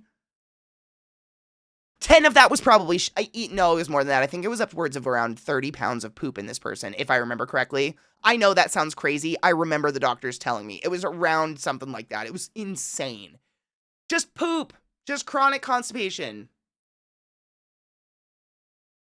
I fucking love sausages. We're currently down the list. Fucking getting fucked, coming, having peen, no peen, sucking dick, squirting, peeing, Marvel, cruise ships, shitting, digestion, rotting poop inside you. Did I have anything else I wanted to cover?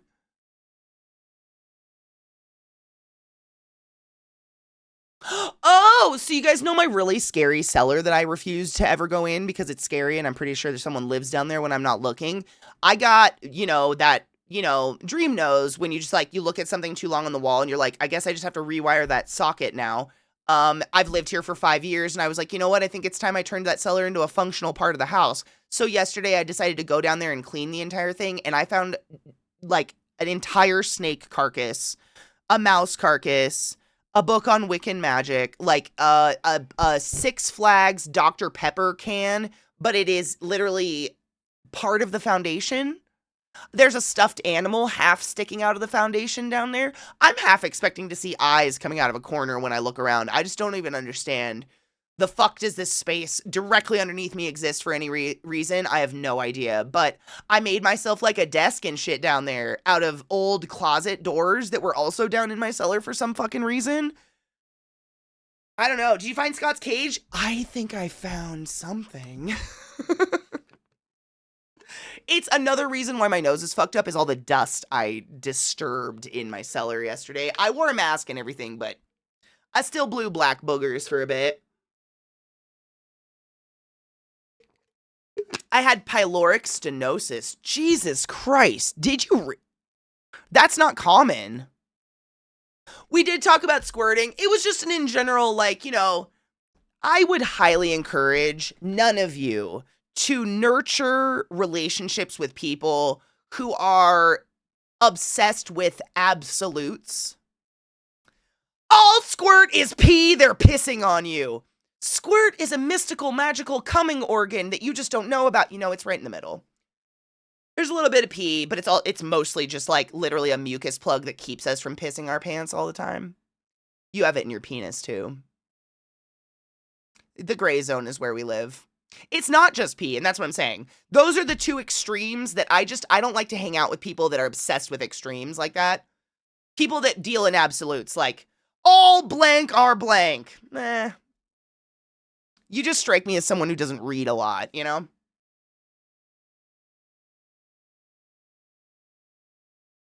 I did discover a portal to hell. I sent a video of it to Knives, and he said it looks like the basement in Barbarian. If you haven't seen Barbarian, that is a fucked up... But it does kind of look like that.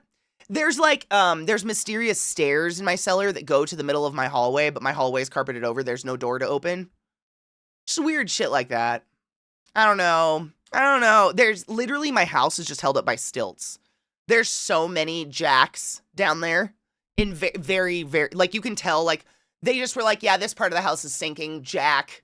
There's like 7 jacks holding my house up. It's very nerve-wracking. Kind of hoping it comes down on me while I'm down there. That'd be pretty cool. Be a very Cersei Lannister way to go out. Oh, there was a rash of them due to some bad epidural. Oh my god. Wasn't there also, correct me if I'm wrong, nope, this was like, so the epidural drug, I remember that. There was a terrible drug back in like the 50s. Terrible drug, we know about it now. It was basically an anti-morning sickness drug. But all of the women that took it either like had miscarriages or they had blind babies, deaf babies, babies that were infertile, babies born without gonads, etc. Like, it was fucking scary. Slurmy, thank you so much for gifting us up a little black dress. Use a butt wizard of the highest order to go forth and be consensual in all the ways, because nothing in this world is sexier than pure sober consent, and I fucking appreciate you. Do you guys remember the one I'm talking about? My mom has a few friends that are products of this drug, i.e. they are infertile, they've had mental, like, health problems their entire fucking life. They're the baby that was in the mom that took this drug. Thalidomide. Thalidomide, is that what it is? Yes. The children of thalidomide. What the fuck, man? Poor women out there just not wanting... I mean, I've heard a lot of people that like to come at the moms, like, oh my god, look what you did to your child, and it was just because you had some morning sickness. I know none of you would say that, but I encourage you, if you ever hear anyone utter these words out of their mouth, as someone who has never had a child or morning sickness, tell them to go fuck themselves with a chainsaw. There are some people who literally never stop vomiting their entire pregnancy. Have you ever dry heaved? Have you ever been so nauseous that you just can't stop dry heaving for a few hours? Imagine that for 9 months straight, but also you somehow need to keep fluids and nutrition in you for the child growing in your stomach. Oh, I can't believe you did that. Go fuck yourself with a chainsaw. A doctor said it was okay. Fuck that doctor.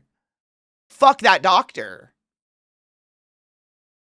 Yeah, it's so horrible what some women have to go through during pregnancy. Like, of course they would try something that a doctor says is okay to take to eliminate, try to go on with, because like you guys know, most pregnant moms, I've never known a pregnant mom. I've never known a pregnant human being to have the luxury of just laying around the house all day and being pregnant.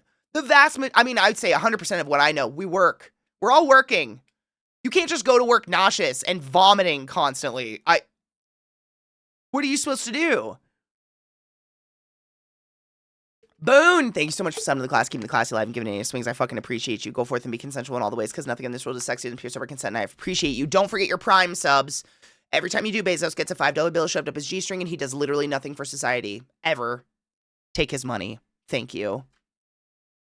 Lady Gaga, the queen, I know, we love her. Did Princess Kate have that? No shit. I had a friend who was hospitalized during her pregnancy because she couldn't stop vomiting during pregnancy. I've known people like that, same. I've had friends like that had to take leaves of absences from work because they were just nauseous 24/7 during their pregnancies. It never stopped. And if you haven't been sick recently, I suggest you go out, get a little schwasty, and get nauseous. Just imagine that 24/7 for 9 months. How? I don't even know. It's misery. You can't blame these women. With all 3 of the kids I had with the ex-wife, I offered to move out at a moment's notice if she wanted me to. You're a wonderful human. Because, man, that doctor was as a cunt. Yes. Mostly children without or with severely truncated limbs and dwarfism. That's still correct term. If that's still, I think dwarfism, if not, I think that's the official medical term, but if not, obviously, please correct us. Horrific and tragic. It's horrible. That drug was horrible. It had such weird, the friends of my mom's, because my mom was that era, thankfully her mom didn't take the drug, but the friends of my mom's who are affected by it, the vast majority of them, what has happened is they are infertile. They've never been able to have kids, and it's horrid. Like, some of them are literally missing their gonads, or their XY chromosome was fucked up somehow. Like, this drug did some fucking serious shit to the babies. It is so sad. Blame is on the people that said the drug was safe. We trust them too much. Yes. And as soon as we might live in that world again because doctors cheat on their exams by letting AI do it. Dude. Have you seen, I've said it a few times, but there was this post I ran into a while back that it said something along the lines of, if you ever start to feel down about yourself, feel a little stupid, whatever, feel like you're just not grasping it, remind yourself, and I think it's safe to say this here with this community because we're all a little old, Remind yourself that you got through school, all of your education you accomplished without ChatGPT.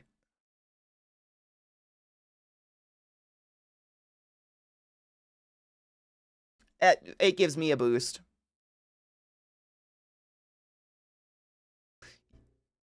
I'm not saying we're better than people who use ChatGPT, but like,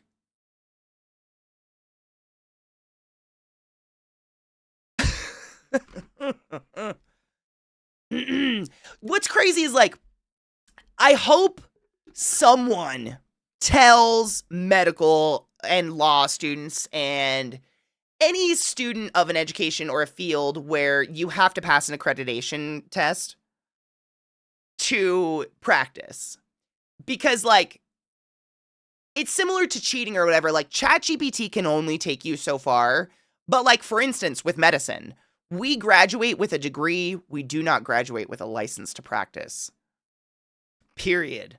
So this is why it's very important to see people's accreditation on their walls. It's why when you go into the doctor's office, they've got all their licenses and shit on the wall.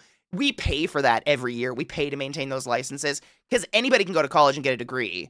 We have to go and take these crazy, you guys know, crazy 4 to 6 hour long tests where I've got 7 cameras in a circle staring at my eyes to make sure I don't have contact lenses in that have answers written on them or something. I'm exaggerating, but not really. It is so intense in these rooms. And you have to walk.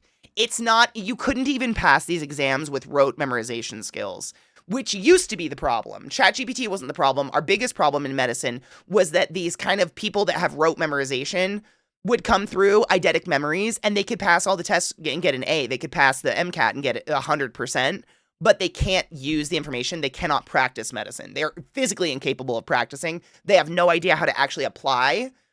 That used to be our problem. But the way that the tests are geared, as far as I know for medicine, is it's not rote memorization like posed question, list of answers, pick correct answer.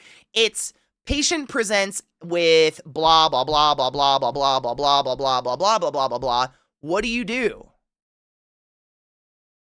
Write in what you do. And literally the question, they're called clinicals. It just flops to the next step. It doesn't tell you if you killed the patient or if what you did was wrong or right in any way, shape, or form. So you can't even depend on a leading question to get you somewhere. So these questions usually last an hour at a time, which is why these tests are like upwards of 6 hours. So it's insane. To this day, I'm still fucking flabbergasted that I passed them. But you're presented with that patient. So like, I'm presented with a 67-year-old male in the ER, shortness of breath. What's the first drug I administer? Real answer, probably a nebulizer. We're going to open this fucker up. We're going to open his lungs up. We're going to dilate him. Answer for one of those quizzes, oxygen, because oxygen is a drug. But it won't tell me that I got it wrong. If I got it wrong, it just leads you on to the next part of the question. So you could spend an entire hour on the wrong path with this patient and not know until you get your final score, if that makes sense. So like ChatGPT ain't going to get you there. I don't know how the fuck you're going to do how is anyone going to get into these clinical exams in any way, shape, or form? And like how? Rote memorization ain't going to do it. You're not going to have a ChatGPT in there in any way, shape, or form. I don't know how you're going to pass these tests. I hope someone in school is informing these kids, like, don't lean on these tools. They don't exist. In the hospital, you can use them. By the way, the real answer, we don't just give oxygen right away to an elderly person in the ER presenting with shortness of breath. Chances are, at some point in your life, today, if you are over 60, you smoked, right? I'm over 70 and I smoked. I think a lot of us here have history with cigarettes, right? So if you have a history of prolonged use of cigarettes, even if you don't smoke today, I can put you in a coma by giving you oxygen. Why would I do that? I would never do that. We don't because it's a drug! Because it's a drug! And this question tries so hard to like, yeah, oxygen's a drug, but it doesn't quite get there. If I give you oxygen and you have COPD, chronic obstructive pulmonary disorder, i.e. emphysema, I can literally knock out your drive to breathe. I would never But giving you leva albuterol is just going to open up your bronchial tubes, get more oxygen in your lungs, and then I can start doing blood tests and stuff, and we can see, where's your bicarb at? Is your bicarb kind of high? Because if it is, that means we've got a chronic, i.e. a long-standing issue here. If your bicarb isn't high, but your CO2 and your O2's off, that means we've got an acute situation. Something has happened very recently that is making everything drop, and you're not breathing well. I have to pee. What did you guys do? You turned it on. We started off so fun.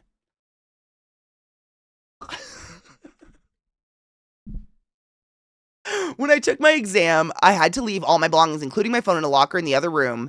And I had to tell them whether or not I had glasses. Same. And then you sit in this table and desk with your computer, and there's cameras, literally. The lady showed them to me at the desk. She's like, this is how many angles we can see of people so that you can't cheat even if you wanted. There's no feasible way to cheat in those rooms, and you are locked in for 6 hours. 4 hours for the first test, 6 for the second, for me at least. And I think nowadays there's only one test for RTs. They put it into one, but it is you cannot cheat in those rooms. You can't even bring your own pencil and notes. They give you paper and pencil. So ChatGPT can only get you so far. It could get you to your degree, but if someone's going to a doctor with a degree and not a license, that's on them. I don't feel, this is one of those situations where we removed the warning label and let nature, if your doctor's like, yeah, I graduated here and they don't have an accreditation after that, you should leave. You should walk away. You should be questioning how the fuck this person has a practice. You literally cannot legally practice without that licensure. Period. You could go look up my licensure right now. It is valid. It has 0 strikes on it. That's important. Anybody in any medicine field, that is the way it is. Right? Cheers me. I just paid doctor bills like a grown-up. Fucking cheers, bitch. And then we'll take a break and we'll go pee. It's a little natural selection at that point, sadly.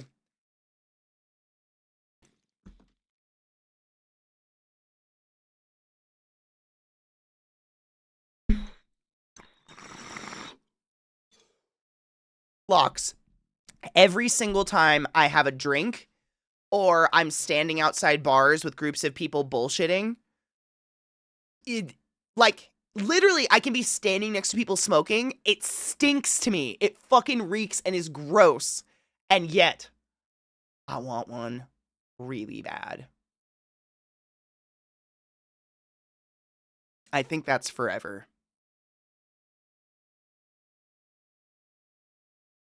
And that's what sucks about those of us who fucked around. We found out.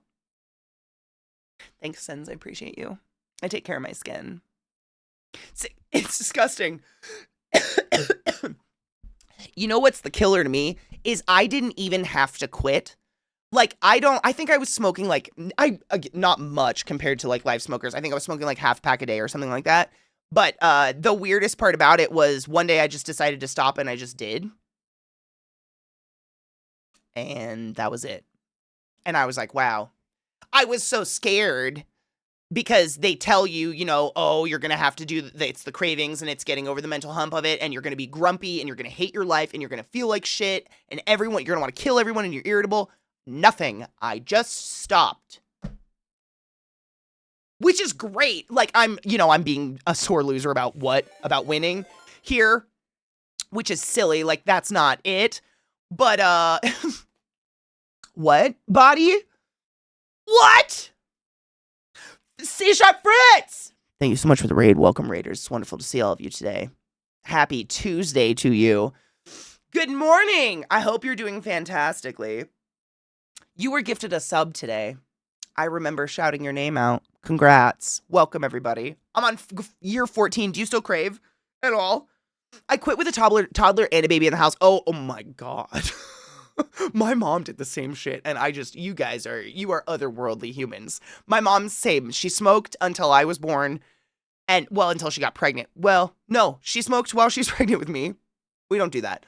And when I was born, that's when it clicked in. She was like, oh, it finally clicked, hotboxing the house with a baby in it seemed like a terrible idea. I was like, oh, that's when it clicked in, did it? But you're brave. I'm proud we're all still alive. I smoked less than a half pack a day, but if I was in a bar for 4 hours, a pack and a half, 100%. Yeah, I think that's how most people are socially. Very much so. I have the start of my tag app that I showed you It should be, oh my God, no shit. It's actually launching? Shut the fuck up. Are you nervous? Are you excited? My dad smoked a pipe. He had 2 instances of numerous cancers, and that's what killed him. That was the best anti-smoking message ever. Mine, like, dying never scared me. That's the crazy part. Even being an RT, like that. I mean, I wasn't really, like, smoking regularly at that point, but none of that scared me. What scared me more is the people that live forever suffocating. Like, I was thinking about that. I'm like, oh my God, is this something I want to dedicate my whole life to? Like, looking at my grandma, for instance, she lived until she was like mid-70s, whatever, but she had end-stage emphysema and just like huffing. She couldn't walk more than 10 feet without, you could hear her oxygen start, like she'd be fucking sucking on that thing. And I was just like, cause you know, I've said this before, women in my family don't die. We live forever. We live forever. It's a little alarming. Is that how I want to live forever? Absolutely not. Or like, this is one thing. This is what we used. I learned this in school actually, and we use it for like better breathers clubs and stuff like that for people with emphysema. But this is for their family members. If you want to empathize, if you want to feel what it feels like somewhat to have emphysema or COPD, chronic obstructive pulmonary disorder, take the deepest breath you can possibly take. Hold it. Now breathe on top of it.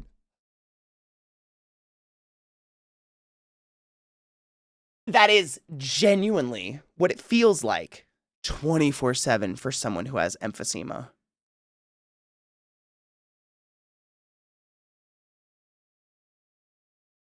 I don't want that. That is exhausting. But it's literally because the overdistension of all the alveoli of their lungs is so crazy that they have to take these enormous fucking barrel breaths and hold them for so long. Their PEEP is insane just to absorb some oxygen. It's crazy. It's a miserable way of living. Like, none of that. What up, Anubis? Good morning, love. No shit, I'm finna the designer for it. Oh, I'm so excited for you. I'm really excited for you. That's nerve-wracking, but fucking cool. Smoking is the most insidious habit and addictive activity. It gets integrated into your entire life like a parasite, and it's as good for you as a parasitic infection. Left untreated, it'll eventually kill you. I get to take those low-dose chest CTs for the rest of my life on a yearly basis thanks to smoking. I've been tobacco-free for 5 to 6 years. Can we cheers to that? I know I have to pee really bad, but me needing to pee is not nearly as important as celebrating awesome successes like that. Like, I very, very, very real with you right now. I have worked in many different treatment centers. I've worked in different psychological disorder centers and whatnot. And smoking is a coping habit for a lot of people that are suffering with a lot of things. The number one thing I was probably most often told when I was working in a recovery center by heroin addicts, which just as a brief reminder, excessive use of heroin for a long time makes it so that even if you can get off of it, you never feel joy again. You never feel joy again. Those people will tell me cigarettes are harder to quit because of what Lil Black Dress just said. It is fucking integrated. It is so pervasive in every little part of your life. Your entire life is designed around, can I get that next smoke? Will I have a smoke break? Will I have smokes? Do I have my smokes? Everything. It is literally like a sponge. And it's because of that, because you're not just quitting. Like I was saying, like when I quit, I had no physical craving, nothing, no grumpiness, no nothing. It was just kind of like removing that weird habit out, kind of like cutting soda out of my life or something like that. I was very fortunate with that. But for a lot of people, it's not that way. And it's, you know, like your social group smokes. So now if you quit smoking, your fear is that your social group will not invite you along anymore because every hour, every 2 hours, they all go outside to smoke together. And if you're no longer smoking, they're not going to invite you on that anymore, which means maybe you're not part of that conversation while they're all smoking outside about going out tonight, where you all go out and karaoke, but then you all go out at the same time from karaokeing to have smokes outside, or you're going to go somewhere where they have a beer garden that's very open with smoking. It just becomes that integrated part where like now you could lose an entire social circle because that's just not your jam anymore, and they don't want to make you crave all the time. Like all of them obviously probably wish you well. They want you to quit, because it's bad. We all know it's not good for you, et cetera, et cetera. It's a snowball situation. I can see how that's terrifying. I'm like, that sucks. I completely empathize. Every now and then I get a craving. Also, once in a while, I unconsciously reach for my pack of cigs that haven't been there in over a decade. That's wild. That is wild. Kona, I am so sad about your grandpa, by the way. That is no way to go, dude. That is so long. From having asthma and early childhood hospitalization for pneumonia, I have a serious fear of death by asphyxiation. Ugh. I mean, you're not smoking anymore, and literally, so if this gives you, this is what I like to tell my patients that have quit smoking. This is one of the coolest things. So your entire airway, the non-conducting airways, your throat, your bronchial tubes, the bronchial, everything, are lined in microscopic tiny little hairs called cilia. And those cilia are moving a million miles an hour constantly, kind of like waves of grain a little bit. And what they do is they capture mucus and dust and whatever particles that we inhale into our lungs that shouldn't be there. Anything that's not a digestible particle, right? They gather that stuff and then slowly they move it back up the airway so it doesn't pool in our lungs. And then we cough it out as mucus. That's literally why we cough mucus out, is all these cilia. So when you smoke a cigarette, it freezes, it paralyzes all of those cilia. Literally, they go, ah! And they paralyze. It can take upwards of 7 weeks of being cigarette free to bring those cilia back to life 100%. There are some of them that constantly come back to life. So if you've ever lived with a smoker, you were a smoker, whatever, the smoker cough first thing in the morning, wake up first thing in the morning, definitely need that cigarette, but you just go into your yard and cough out loogies like nobody's business. That's because over that 8-hour period that you weren't smoking, those cilia kind of started to twitch a little bit, and they were like, what the fuck? Did this bitch light tar on fire and inhale it on purpose? Oh my God, help. And they start to move it up, and then you have that morning cigarette, and it kills them. What's crazy, though, and what we don't think about is that without those cilia, all that shit is just falling and pooling into the deepest, darkest danks of our little bronchial tubes, and we get plugs and mucus plugs. You ever cough up a weird, hard mucus little thing that kind of feels like a noodle in your mouth? That's a plug. It's literally like if Jell-O solidified it in a straw and then you blew it out the end, but it's in your bronchial tubes of your lungs. I don't remember where I was going with this at all. Oh, yeah, so you've been quit for 5 to 7 years. Bitch, your cilia are at full goddamn function now. That's all I wanted to say. It can take 7 weeks for them to come back, but it can take like upwards of 3 years for that appropriate turnover to happen, for you to have all new renewed cells in your throat and your lungs and whatnot. And if you're young enough, you can still turn over a good amount of cells and get better. I have to pee so bad and blow my nose. Take a break, stretch your legs, get a beverage. I'll be right back. I'm about to wet my fucking pants. It's fine. Or not. What bobit?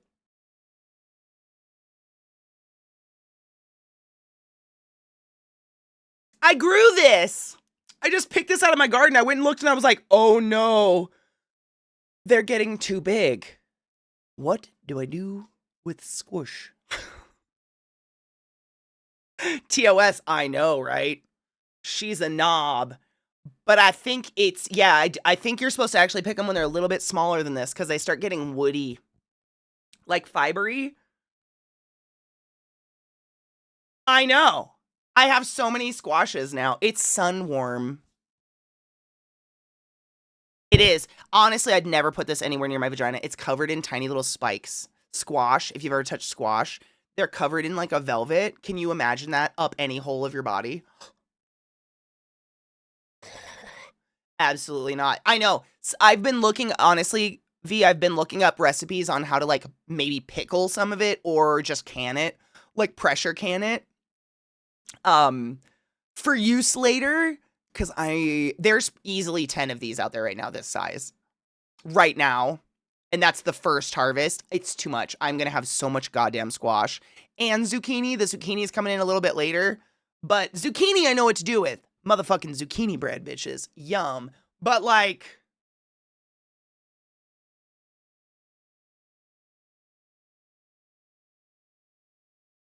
I'm more concerned if that fits inside of you. Come on. What? No. No. Yeah, I have to make sure, check them daily now. They get out of hand and they hide. How long are they good on my counter? Like, how fast do I have to start figuring out what to do with these? Pretty fast, right? They feel soft.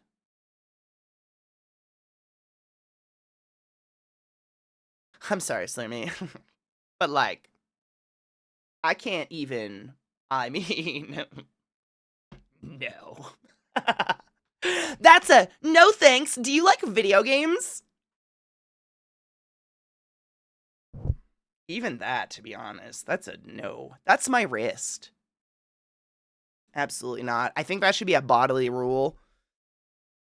It's bigger than my wrist. We're not going to go there. I grew this. I'm going to eat it. I don't know how. I don't really cook a lot, but I guess I'm going to become the motherfucking squash expert. If any of you all have squash recipes or canning recipes, let me know, because... Oh no. Crazy. I don't know what to do. Squash soup, squash ice cream, squash. I do squash soup.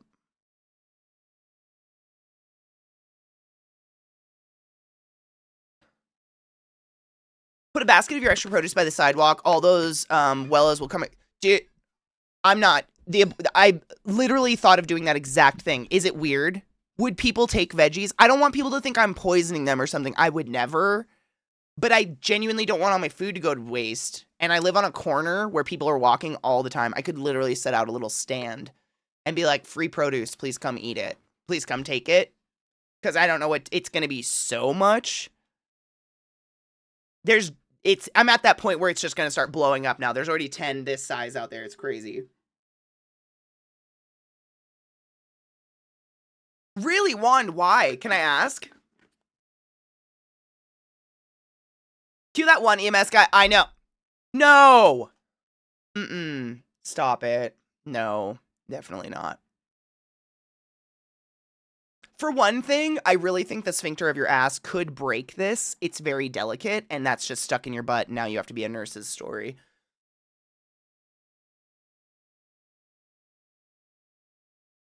Tetch, we have a lot of community food banks and stuff, but they don't take anything that's not non-perishable. Again, because there's shitty people out there who did shitty things. It's so stupid.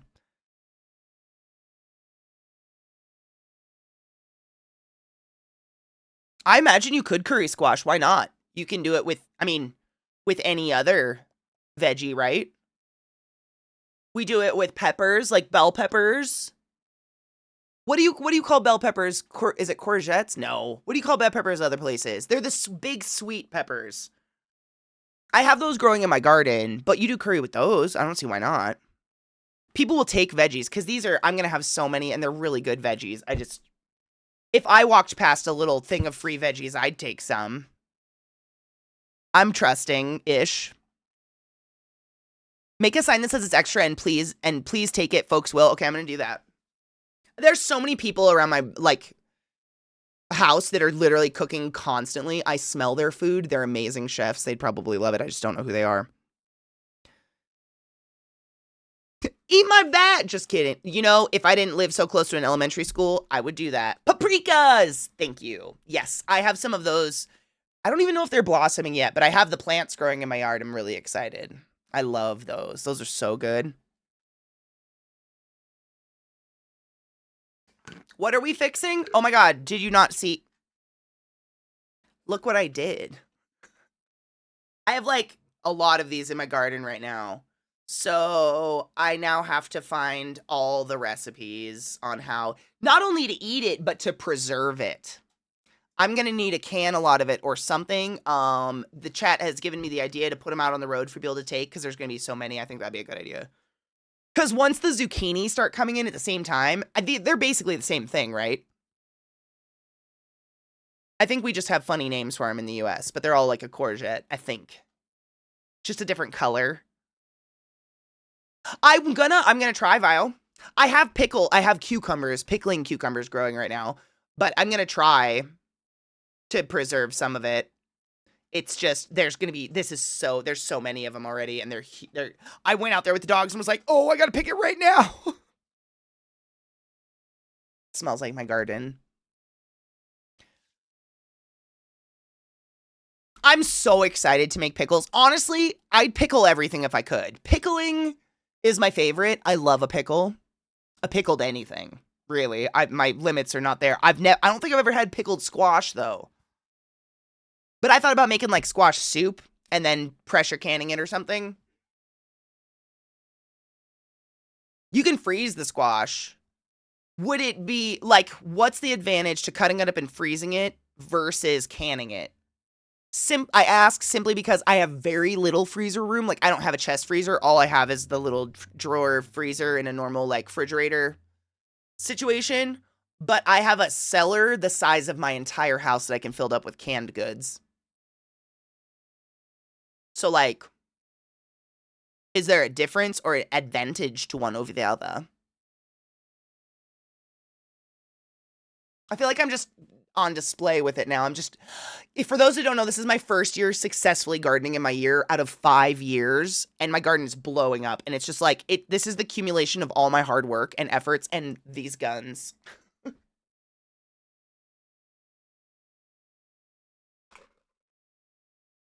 I already have canning stuff. That's why I ask. Like, I can tell you right now, I do not have room to freeze just the squash I have already. Like, if I took all the squash on my garden that's already ready and cut it up, it would not fit in my freezer. That's why I don't have the room. Like, I couldn't look at that as, like, a long-term, storage solution. Like, temporary, sure, if I'm gonna cook it soon, but other than that, I need to put other stuff in my freezer, and I just don't have room for a chest freezer. Seriously, I hand rototilled my yard, which is clay, for years. This is the first time I've gotten shit out. It's awesome. I have tons of snap peas as well. I really need to do a harvest today, which is crazy. Like, I am going to go in my garden and harvest. Like, not just like a thing. Like, I'm going to go pull like 10 of these out and a ton of peas. And soon it'll be tomatoes blowing up. But I know what to do with tomatoes. I will be canning the fuck out of tomatoes. So much tomato sauce. So much tomato sauce and tomato bisque. Big fans. But the tomatoes, they're like, they are blossoms and the tomatoes are like this big. I haven't grown tomatoes in over 5 years, so I can't remember how fast that progression is from like, it's a fertilized little guy to like, now I've got tomatoes. I'm assuming it'll be as quick as these goddamn squash. This was what, 2 weeks? I think it was 2 weeks ago. I showed you guys those little tiny squashes with the big flower on them, and I was like, guys, is that a squash? Yes, it was a squash. So that's kind of what I did with my garden. I'm such a fucking nerd with this shit. I could talk about gardening all day. But the way I like organized my planter boxes is I have a salsa box. And what is it? I have a salsa box. I have a tomato sauce box. So like that box is all basil and tomatoes and garlic. Etc. Like I kind of organized them that way. And then I have like a little herb garden in the front. It's adorable. It's not great, but tomatoes are slow. Excellent. So I have time. Honestly, I'm okay with that. I kind of assumed the way my garden's going to work is I just think about when things are in season. And tomatoes, they're a summer product, but more of a late summer, like August kind of is when tomatoes, I think, really start coming around. I'm okay with that because I have to deal with this. So many of these. I'll pick some more on my break and we can start accumulating and I'll start showing you what my issue is. I'm gonna have to figure out what to do with all of this squash and zucchini and so altogether I have squash, yellow squash, zucchini, patty pan squash, cantaloupe, tomatoes of all varieties, cucumbers for pickling. I did like small cucumbers. I have an acorn squash plant that is literally, I don't know what the fuck happened. It's blowing up. Like, it went from, is it gonna die, to, oh, is it just climbing my fence and my aspen tree and climbing over another thing that was supposed to be a trellis for something. But now it's squash. Like, that thing went Jumanji on me. I don't fucking know. So I'm gonna have acorn squash as well, which is really exciting. And then I think they're called snow peas or something. They're the kind of sweet peas where you have the pea pod, but the peas are kind of chunky, but they're sweet and delicious, and you eat the whole thing. You don't like peel the peas out or anything. You could make stir fry with it or whatever. I cannot find the wrapper for the seeds. It's somewhere. But I did those. I've been eating them. I'm not dead yet. I have basil growing that I grew from seed, which is super weird. Really didn't think that would succeed in any way, shape, or form. Like, it's pretty good out there. But the squash, like, I have to figure out what I'm gonna. I love gardening, not so much cooking. That's on me. Whoops. I genuinely though, like, just never really been the biggest fan of the cooking process, but the gardening I fucking love to do. And canning I like to do. So if there's some clever way to can this bitch into being something I can use later, which I think soup is probably going to be my best option. I think. I don't know. Is basil... See, I've never successfully kept a basil plant alive. I don't know what the fuck it is. I've like bought the full basil plant. I've tried from seed. I have like 4 plants coming up from seed. And I swear, every time I go out there, another leaf has been completely eaten by some fucking grasshopper or evil bug that I want to crush. But the plant is like, oh yeah, bloop, new leaf. Next day, bloop, bloop. Yeah, you want to try to kill me? Like they're in pot. I guess maybe I grew weeds. I'm okay with it. Like I eat a lot of basil. We eat a lot of tomato sauce and basil. Oh, that's another one. Thank you. I also have 3 blueberry plants and 2 different jalapeno plants. I have a jalapeno plant, which the jalapenos are officially too big. Like, they're like this long. I took a picture of one in my hand. I need to harvest all my jalapenos today. Like, most of them, they're huge. They're getting to the point where they're going to start turning red and too spicy. And I do want to pickle those. And then I have this other jalapeno plant where the peppers are only like this big and they're supposed to turn red. But it's a type of jalapeno. Like, it's going to be another spicy pepper, which I love them. I just want to can them. I do pickles. Pickled peppers are incredible. Zucchini, shred, freeze, make zucchini bread for later. I don't have the freezer room, though. This is my problem. I can, but I don't have a chest freezer. I have, like, a normal person freezer full of food. Can I can it?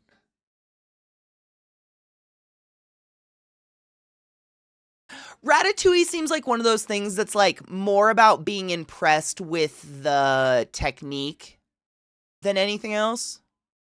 And I kind of like, I'm one of those people that like, if it tastes the same, just putting it all in one pot, I'll want to do that. So I have made ratatouille before, but not like the finely sliced movie version where it's like this weird little pile of sliced veggies. I do like the rough ass ratatouille where it's just chopping all the veggies, putting them in a pot with the tomato and stuff and just frying it.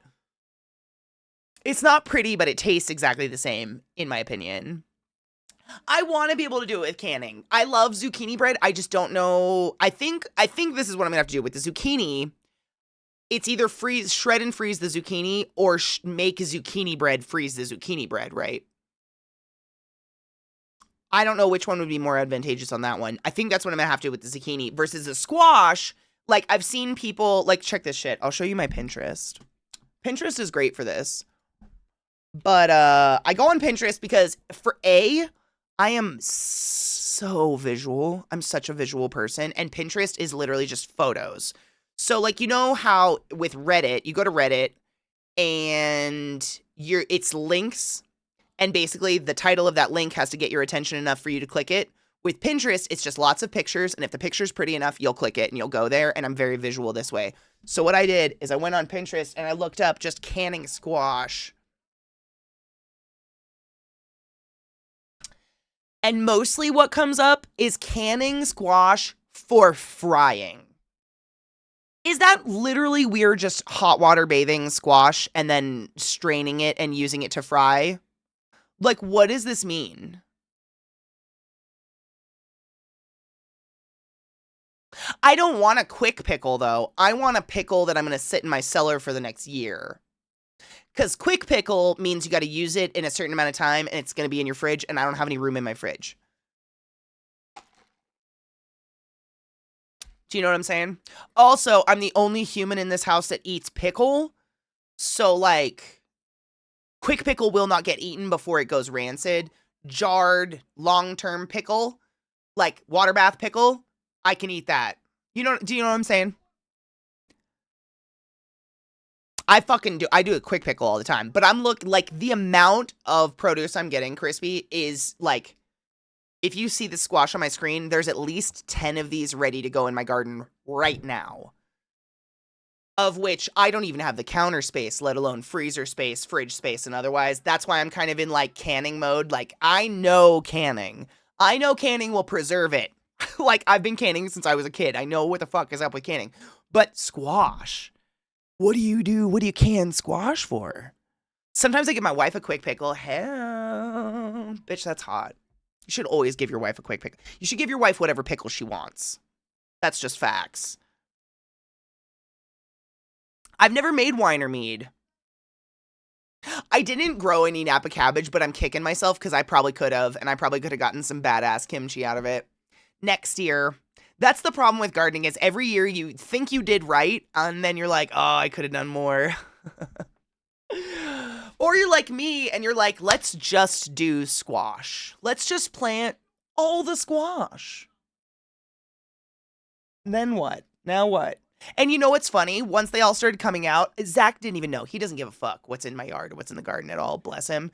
Just out of nowhere, he goes, man, I had a babysitter one time that used to force feed me squash. I fucking hate squash. Me.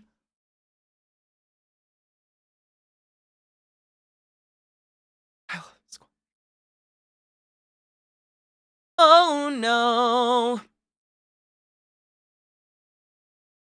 So, not only do I have 50 billion pounds of squash, of which I love, and I will figure out, I gotta find a way to hide it in food. But yeah, there's squash pickle. I just don't want a quick pickle. Quick pickle, basically, for those of you who don't know, this is really good advice. This is something I learned watching cooking TV. Let's say you ate all the pickles out of your pickle jar. That pickle juice, like, if you want to have, let's say, pickled onions or something, because you're having like German bratwurst, slice a bunch of onions, throw them in that pickle juice for like an hour in the fridge. Quick pickle. You can also do it with just some vinegar. But like, I'd love to reutilize pickle juice. I know. God damn it. I think I've been digging because I don't want him scared that I'm just going to start feeding him squash. So I haven't told him about the squash apocalypse yet. But I think it's butternut squash.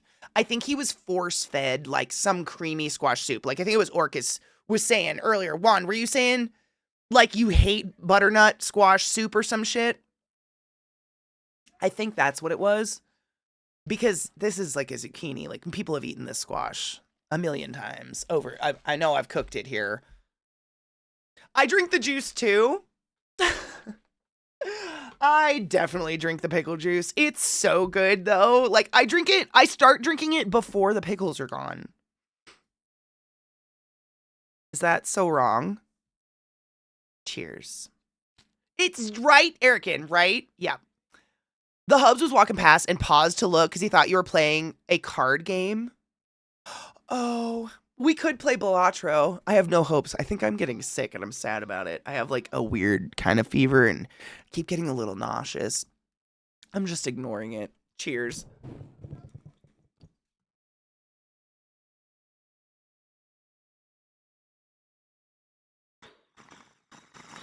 No, but if you've never used Pinterest, this is basically what it's like. You just have a search bar. I just typed in canning squash, and then you just scan forever. You just scroll forever, I mean, for the foreseeable future. I've never run out of scroll. I don't know how to put that. How do you put that? You can just scroll forever? It's amazing. You could look up anything. This is where I get like all my patterns for sewing and embroidery ideas and shit like that. Like it's infinite scroll, but it's for everything. Like you could put like this is one I've been into a lot.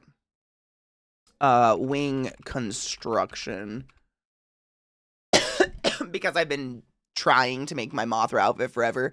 So you can go in and like look at someone's sketch of how they constructed some wings.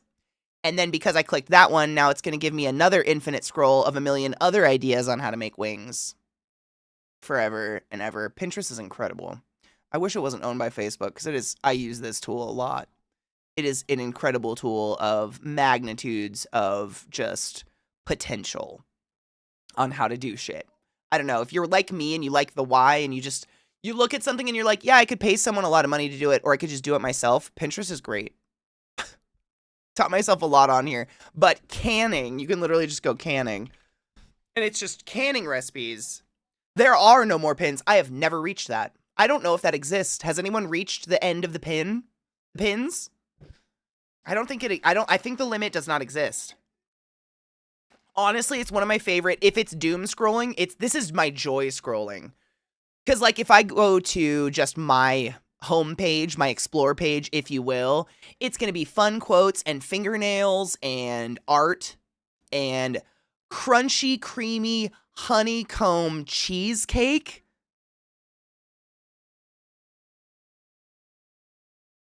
I want to eat the fuck out of that. Pinterest is the best. Cheers.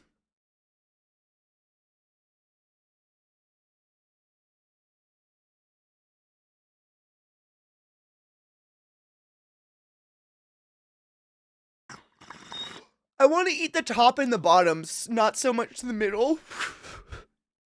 But yeah, this is my algorithm. So nails, makeup, quilting. I plead guilty to first-degree silly goosery. Okay. This is that. That's your Pinterest. I mean, it's kind of like anyone's explore page. It probably says a lot about you. I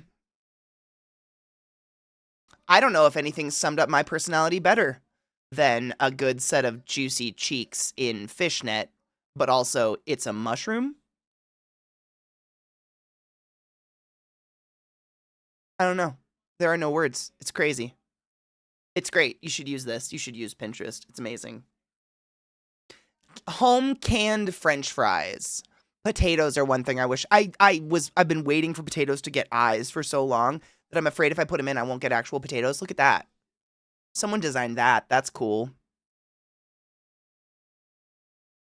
I'd smash that cheesecake too, but I don't really want the cheese part.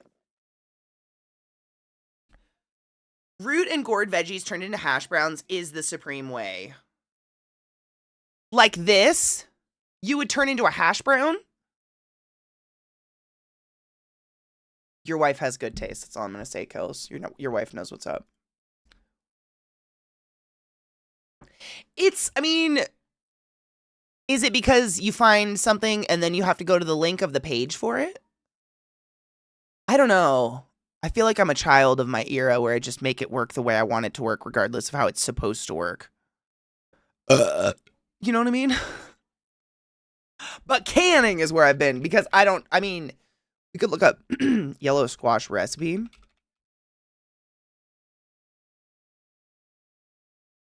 The thing that makes me sad about Pinterest is all the perfect outfits I'd love to wear, and then I go to see where I can get the clothing, and more often than not, it's junk and not what it appears to be 100%.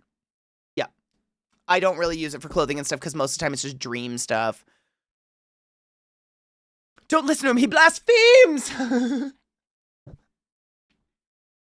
Another thing I thought about, you can yellow squash and zucchini like eggplant and make a squash parmesan dish. I might try it. I hate eggplant parmesan. I don't like eggplant. It has never had a pleasant texture to me because it's so mushy.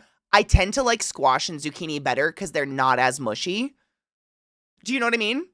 I think this might be my answer to getting around my mushy hate of eggplant. But I love baba ganoush. Baba ganoush is delicious, which is eggplant based, if you didn't know. Fucking delicious. But yeah, that's a really good idea because it's just, there's something about the integrity. It's got more, it's like more fibrous or something, where when you do like thick rounds of squash or zucchini, you fry them, it stays together.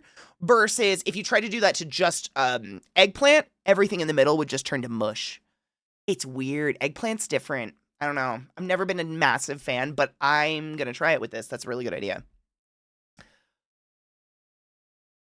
That mushroom with legs is like something you would find on DeviantArt. Fucking A.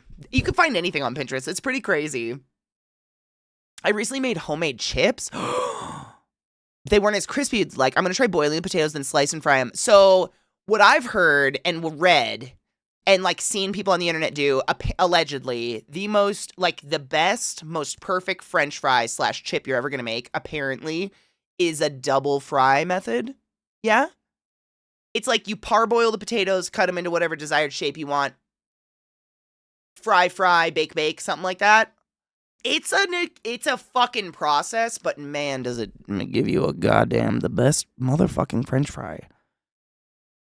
Ooh, it's infuriating. I'm a snob about French fries. I won't go to your restaurant if you can't pull off a decent French fry. Anybody can make a cheeseburger, in my opinion. Not everybody can make a French fry, and that double fry method is the shit. Is it double fry? Yeah. What the fuck?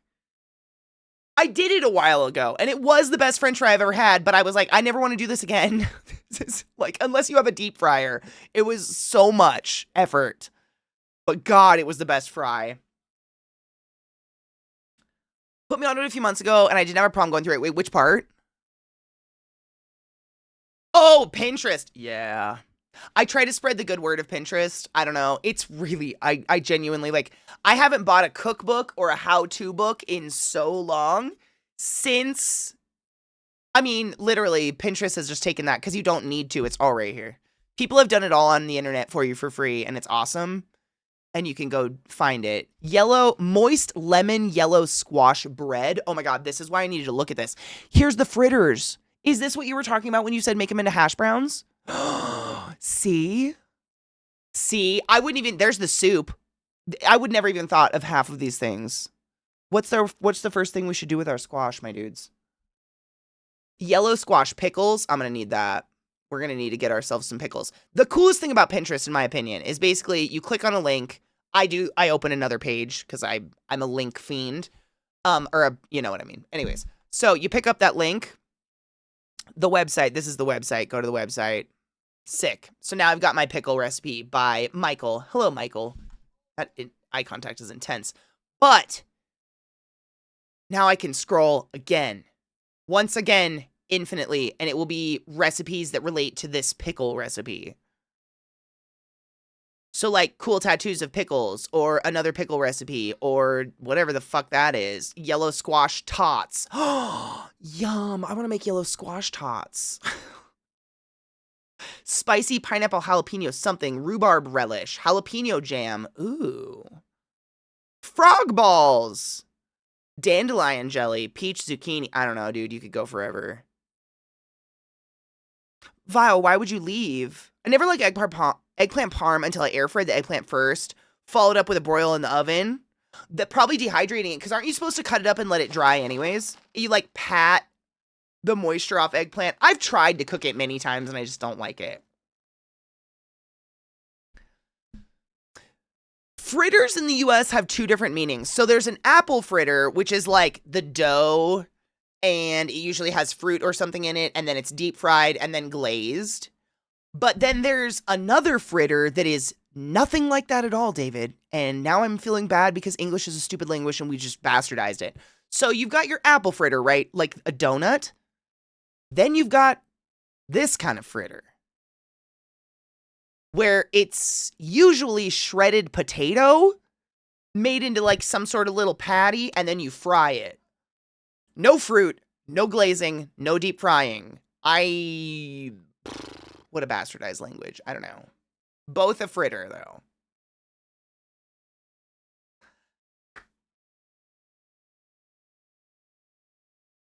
Like a potato pancake. Croquette. There's probably multiple names for them. I'm just saying, the way this would be a fritter. But it's fucking confusing. Like, we have too many similar words for different things. Because there's apple fritter, which is a donut. It is nothing like that whatsoever. Yeah. That's Rosti. There's another word for it. It's, pakora? Pakora. Apple fritters are deep fried, right? Aren't they deep fried like donuts? How else do they get that shape? I think they're deep fried, whereas I don't know, unless you have a deep fryer, I don't know anyone that deep fries fritters. Usually you just put oil in a pan and flip them. And they're savory. Fritters, this fritter versus an apple fritter, just for me, in my world. Pakora, yeah, pakora, that's like Indian deep fried fritter. What is pakora batter? Is it chickpea flour? What up, Taco B? How are you, love? Fritter's a fun word, and I feel like I've said it too much. Does that look kind of like a little wiener they drew on that soup? I want to make that soup because they drew a spotted dick on it.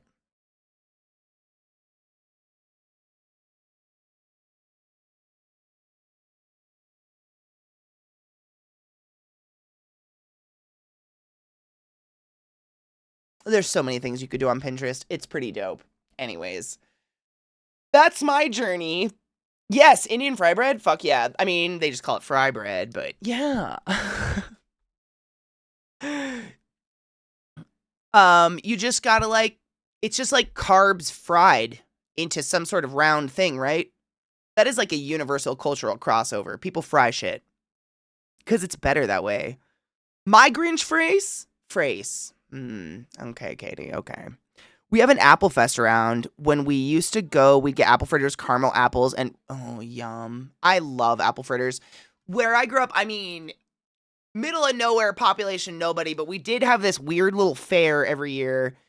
It was Cider Fest, and it was basically just like a giant cider mill, and everybody got around, and there was like art stands, little art vendors and stuff like that, and they drink apple cider, but they had like everything apple. It must be, I think it's because Washington State, right? We're like an apple state. I don't know. I grew up there and I don't know. Yeah, apples. So we'd have like these cider fests and shit, and it would just be everything made of apples ever, but a fresh apple fritter. Oh my fucking God. I don't know. There are very few things in this world that are that delicious. Lots of people offer Indian tacos around me. Like in a restaurant. I've never seen them in a restaurant setting. I've had them at people's houses, but that's about it. They're incredible. Those just fresh, man. I don't know. It's like, I don't know if there's anything else similar to it, but like monkey bread, you know, where it was like sweet caramel bread, but it was like lots of chunks of bread together. So you can kind of like pick it apart and eat it. It's not like a situation, at least not for me. It's like I don't know. Does that make sense? Yeah, it has to. Anyways, I don't know. This day got fucking derailed. I had no rail for today to say it was derailed. Really, I just kind of feel like I'm getting sick and just wanted to come hang out because I can't get you sick this way. That's the best part about the internet. I do want to get back to our wheel of games, but not today because I'm so fucking weird feeling. Just in my face. I'm in South Dakota. We have a restaurant that serves Indian tacos. I think 1 or 2 made it in the Food Network show. What do they put on it? What's the ingredients? Is it like, I know there's the fry bed, but what's the fry bed?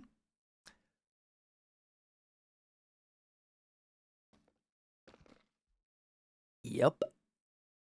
Fry bread. What do you put on it? Apple fritters, you can pull apart. It's the best ones. If you can't pull it apart, it's not an apple fritter. I'm convinced of it. Like, bless Dunkin', their apple fritter sucks. I don't know what that monstrosity is. Like, it's weird because they're called Dunkin' Donuts. I've never enjoyed a donut from Dunkin' other than once. Last Halloween, whatever that donut was great.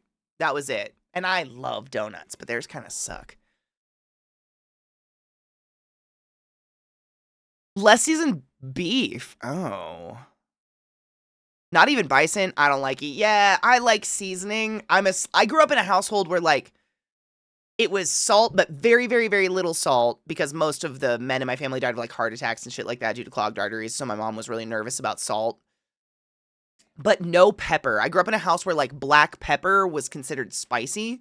Onions and garlic were considered spicy. Not to me. I didn't know any better. But it was just different. And then when I got out, I moved out,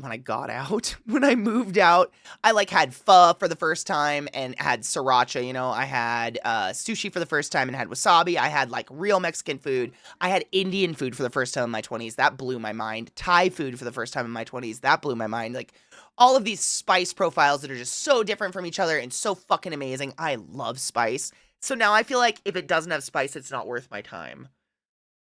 Like, I don't chill with some bland ass food. What the fuck's the point?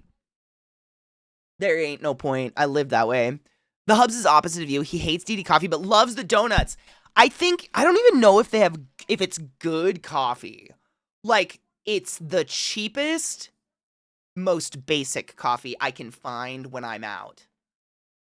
That's it. Like, this is still like $2.39 for just like iced black coffee, and then I put my oat milk in it.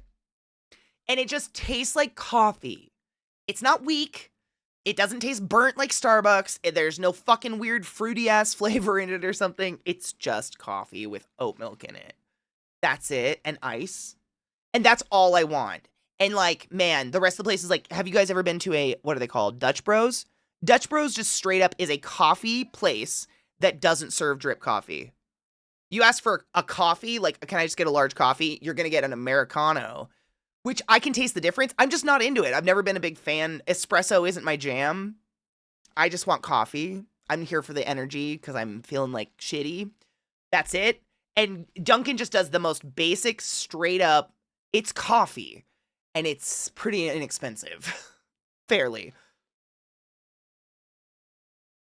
But that's it. That's pretty much the only reason. And around here, there's not like the coffee culture of the Pacific Northwest where there's a coffee stand around every fucking corner. So it's basically you find a Starbucks or you find a Dunkin', and I fucking hate Starbucks. Coffee flavored coffee, big fan. I don't like sweet coffee, though I never have. Like, I don't like coffee flavored ice cream. I don't like coffee flavored candy. I don't want coffee in anything else, but I get down on just coffee. Like, just the basic shit. But it's got to be ice cold or piping hot. That in the middle, I don't know what to do with that. Genuinely have no idea what to do with your room temperature coffee. Gross. Gross. I don't like coffee ice cream. No. Something about it. Isn't that weird? I know. And I have been guzzling coffee since I was in 4th grade. Literally. Probably before that. I don't know. That's when I consciously remember like having the balls to just pour myself a cup of coffee out of my mom's coffee pot. And my mom was like, oh, really? And I was like, because I'm a badass. I love coffee, but I think it's the comfort of coffee in the morning. Warm cuppa. I don't know. And anything else. I don't want anything about it. DD's not a good donut spot. Tim Hortons was my go-to. Timmy's is pretty decent. Timmy Hortons is pretty fucking decent. On the other hand, I appreciate my mom trying to cook cultural foods in the Midwest in the early 80s. On the other hand, who makes stir fry without soy sauce? Yeah, I don't know. Some people just like don't have spices in their house. It's weird. Spicy reminds me I need to make more gochujang pork. Yum. I would fuck that up. That reminds me of the delicious barbecue I went and got with Dan. The coffee's serviceable. I feel very much like a service top with their coffee. Thank you, Yeetskis, for that one. I have DD at home for daily coffee pot use and fancy coffee for the weekend. I normally use Nespresso. I have an espresso machine, but for some reason, sometimes I can get the pods overnight, and sometimes it takes 2 weeks. And I don't understand why. So I'm just out of them right now, but I love my Nespresso. It's perfect, and it makes such a good cup of coffee. Is there anything wrong with drip coffee? No. They just don't. I mean, literally, that Dutch Bros does not serve drip coffee. They don't have it. There's nothing wrong with drip coffee. I prefer it. It has more caffeine. A little bit more caffeine than espresso per volume. And it's just a lighter, more sippable flavor. I'm very much an American in that I do this gigantic thing of ice, pour coffee all over it, and then pour oat milk in it, and I just sip off of it for hours. I don't get my little, knock it back and do my drugs for the day. I'm a sipper, not a ripper, I don't know. I feel like that's a very American thing. Like, I just want to nurse this for a very, very long period of time. I'm not here for just like that cappuccino I'm going to knock back and go about my day. I don't know what people do who just like don't consume beverages all the time. Like, what do you do with your mouth? Are you just chewing on yourself? I don't like fancy coffee though. I've tried it a million times. I think the fanciest I'll ever get with coffee is sometimes in the wintertime. And this is for anybody out there that wants to get a little fancy with it. And this is as fancy as I get. It's not that fancy. I have a milk frother. That's as fancy as I get. I like to froth my oat milk for my coffee. What I'll do is I'll put like a teaspoon of honey in there and a sprinkle of cinnamon with the milk and let that steam and then pour that into my coffee. It's very bougie. But sometimes, I don't know, that like, I love cinnamon in basically anything. And in the wintertime, like, that little bit of honey and the little bit of cinnamon is like, suddenly you just, like, hear fucking green sleeves. How exactly do you milk an oat? like everything else, with your mouth. Right? Perks of the job, you get a little in the back. I love cinnamon. And I don't know what it is about. The honey is just like that barely little bit of sweet. Yes. Oh my God. You ever put a little bit of nutmeg in your coffee grounds? Just a little. Just like, I mean, if you have the nut, just like on a grit on the board. Just that in your coffee grounds. It's quite delightful. Oh, yes. I do like to do that. But that's like, I guess that's a little fancy. I don't like the accoutrement. Like, I don't like I've seen like TikToks and shit where people are like, here's the coffee, and then they literally fill the rest with creamer. Like the creamer, like sweet, sugary, thick creamer. It's more than the coffee, and they're like, oh yes. And I vomit watching. I'm like, what the They do that, and then they do like 7 pumps of a syrup, and I'm like, how thick is it now? How thick is the coffee? This is literally black coffee and ice with oat milk. I splashed it at home because I want it to be thin, like a beverage. It's very like that thick. Oh man, their teeth. All I can think of is their teeth. Your teeth have got to be rotting out of your face. Like, what the fuck? Me too. I don't like it with the sugar. I think that's the thing, is whenever people incorporate coffee into something else, it's usually a sweet thing. And in my mouth, I don't want coffee and sweet together, because to me, coffee is bitter. And I like bitter. That's where my weird tastes lie. I like bitter, weird flavors. Coffee, the bitterness of it. But I don't shade anybody that needs a Frappuccino to get their caffeine in the morning. And if you shade people like that, you're mean. We all consume it in different ways, and that's okay. I like to keep the sweet people around me, because if they ever accidentally get something bitter, I get to have it. It's the best. Keep people around you that have different tastes, and you'll always get what you want, because they don't want it. Like 100, like literally, hang out with not potheads, suddenly all the pot is yours. Crazy. Oh my God. Blueberry, though, Sarah. What is that? So this happened to me ages ago at Dunkin'. It was so bizarre. It was I think it was just a hot coffee, just like coffee with some cream in it or something like that, but they accidentally put a pump of blueberry in it. And it was like drinking a blueberry muffin without the sweet, though. There's no sweetener. It was like the coffee still tastes like coffee, but my nose would smell blueberry muffin while I was drinking the coffee. Have you ever seen those people that like sniff a chocolate bar and then eat a bunch of ice or something? And they're like, no, I swear, look, I'm totally fooling my body into thinking I'm eating chocolate. It feels like that, but I didn't do it on purpose. Add a pump of brown sugar to that. Oh my fucking God. I haven't had that in a long time, but it's delightful. Right? There's no sweet at all. It's crazy but it was so delightful, because it was like as if I was eating a blueberry muffin and drinking the coffee at the same time, but I didn't have to eat the muffin because I don't like to eat breakfast. It makes me feel gross. Like sicky. It was incredible. It was so cool. I was so fucking into that. What's a double-double?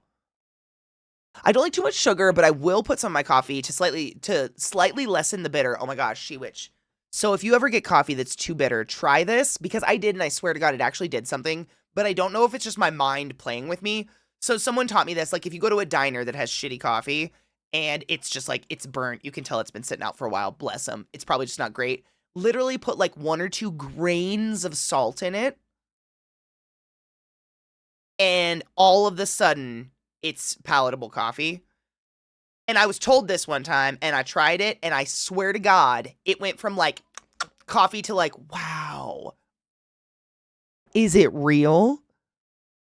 Have you done this, Slurmy? Because what? Coffee with salt, never, but it's like literally 1 or 2 grains of salt. It's not enough. We're basically playing with the chemistry of the coffee, right? So the coffee, chefs in chat, I know you're out there, explain it better than me. The coffee is too acidic or something, right? Which is why we're doing that, to the point where if you splashed it with milk, it might curdle when it touches it. And there's something about the salt is lowering or raising the pH, lowering the acidity, raising the alkalinity, just enough to where we're like, that goes away. It's so weird, but you'll have to try it and tell me. I should try, dude. Yes. Try, you know the coffee that's in like the unit that is just made with that giant bag? You know the one. We just throw the bag into the thing. Yeah, that one. It works. I would have never ever in my life, but I think I must have been hungover or something. I was desperate for some coffee and it was the only place we found. Oh yes, I know that coffee. I was the perpetrator of making that coffee all the time because I needed something. And I just couldn't. Dennis Leary has the best flavored coffee stand up. And I can never remember exactly how it goes, but it's great. Oh, double double, 2 cream. Okay, so wasn't a double double like a very strange amalgamation creature made by KFC? Where it was like a sandwich, but instead of bread, it was 2 deep fried chicken breasts. So when you said that with coffee, I was like, huh, I need more context.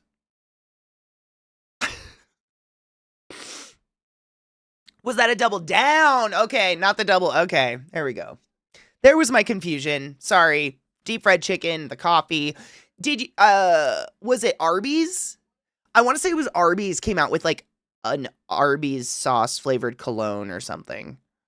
These aren't too far-fetched. These have happened. So I wouldn't be super surprised if you were like, nah, man, there's this creamer that tastes like a double down. Do you like fried chicken? In your coffee?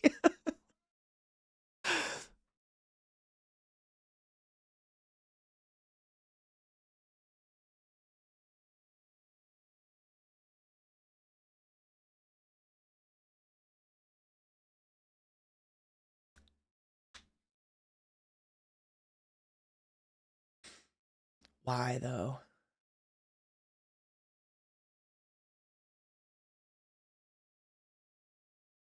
Ha.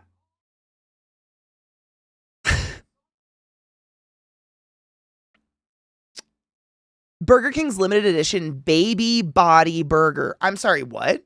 What?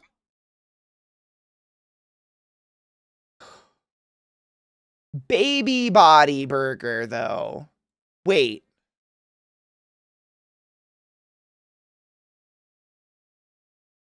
I love sumo. I really like watching sumo. We've recently discovered that a lot of people in here, we're all watching the same sumo channel, so I'll try to talk about it when it comes back soon. But what I learned about sumo is they don't eat like that most of the time. They're eating like barrels of soup and veggies and healthy, good for you food, just like in massive quantities to feed their muscle mass, right? Is Midnight Sumo, dude, right? I've been watching for ages. I had no idea y'all like sumo. I remember talking about Sanctuary a bit ago, which if you didn't watch, it was like a dramatization of a person going through living in a sumo dojo. It's fucking awesome. They're coming back with a new season. You should just watch it. But I mentioned that, and not a lot of people had seen it yet, nor did you seem interested. So I was like, all right, this is not the community for my sumo. I'll keep it to myself. But I really like sumo.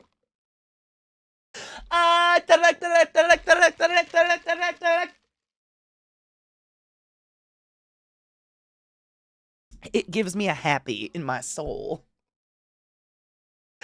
Oh, wow. Literally, the webpage at that exact moment, it said it gave up on me and I needed to pay for an account to look at it some more, and I don't want to do that. I used to be into WWF when I was a kid. That was pretty dope. Now, as an adult, I don't really have the attention for the storylines anymore, so I like sumo better because there is no storyline other than like, wow, that guy's really good at what he does. Sick. A monstrosity of a sandwich. Look up a place called the Vortex in Atlanta. Nothing. Monstrosity? What do you mean? You mean what you prepped and we created and ate for charity? I did it. I haven't eaten a sandwich since. I think I should eat some bread soon. I haven't recovered. And the fact that it happened right here. I just have to revisit the site of the trauma every fucking day. I have not consumed a sandwich since. Been there, done that. It was great. I had a good time. Is that real, Knives? What is that? That doesn't even stay together. You know what, Mike? That's a good idea to do today because I really do feel like I'm getting sick and I'm sad.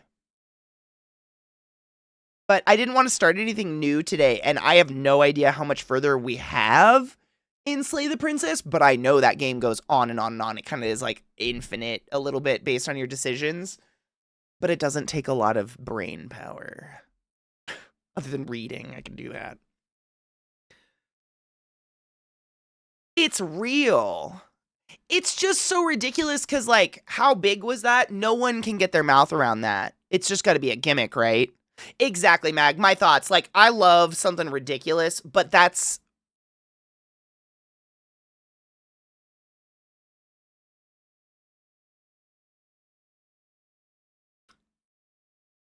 Why you have to eat it with a fork.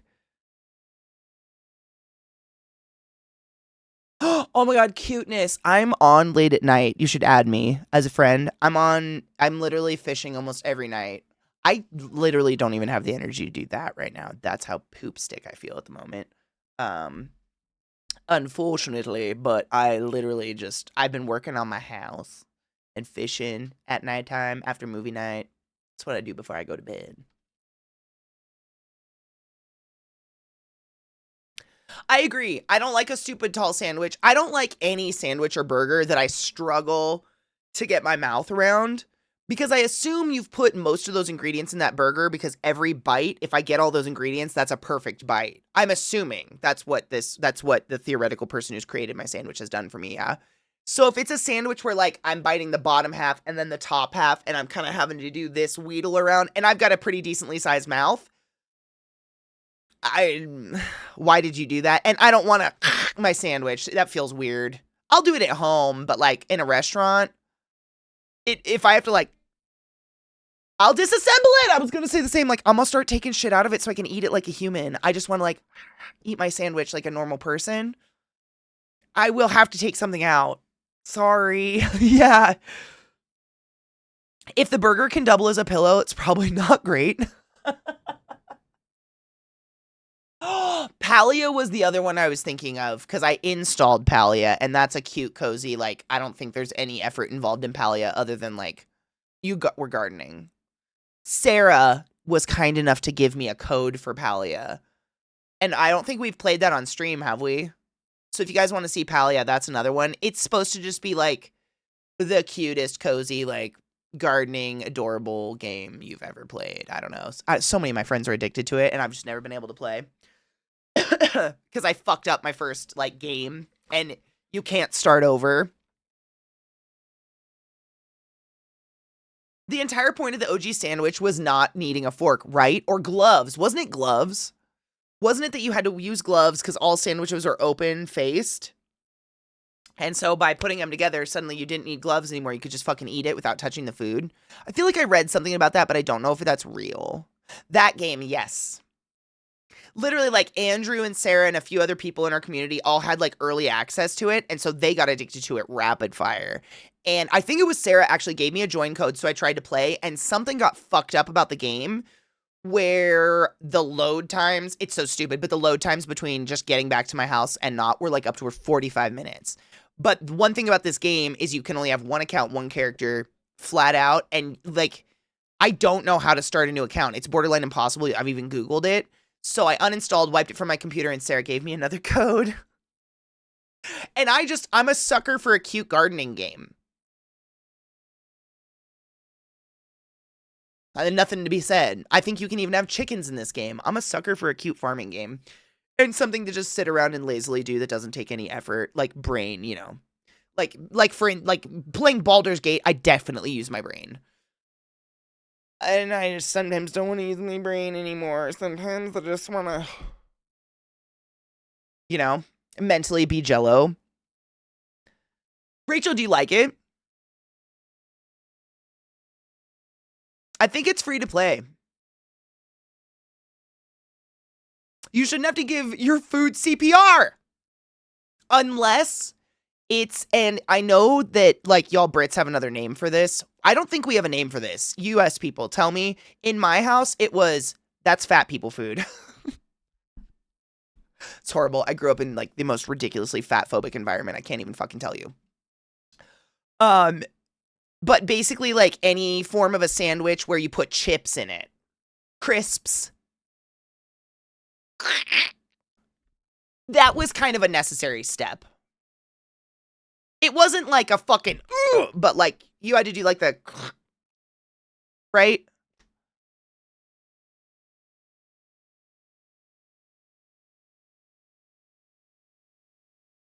A good sandwich, thank you.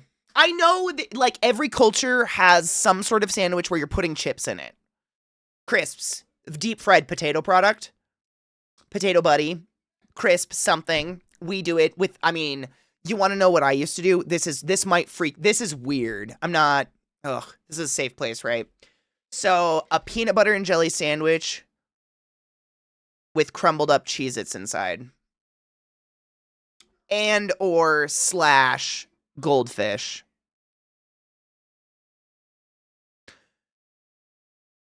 I can't explain why it's perfect, but it's perfect. It's on the same line. It's just like whatever was in your lunchbox. Because I literally bite of that sandwich and threw some little goldfish in my mouth and chewed at the same time and was like,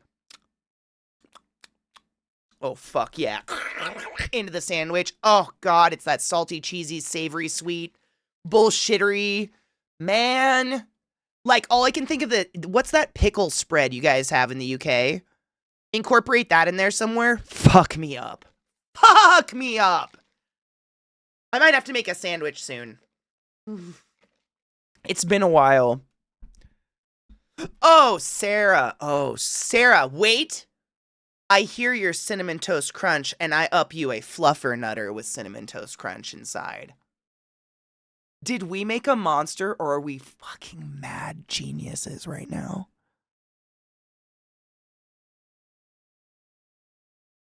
I have the ingredients for this.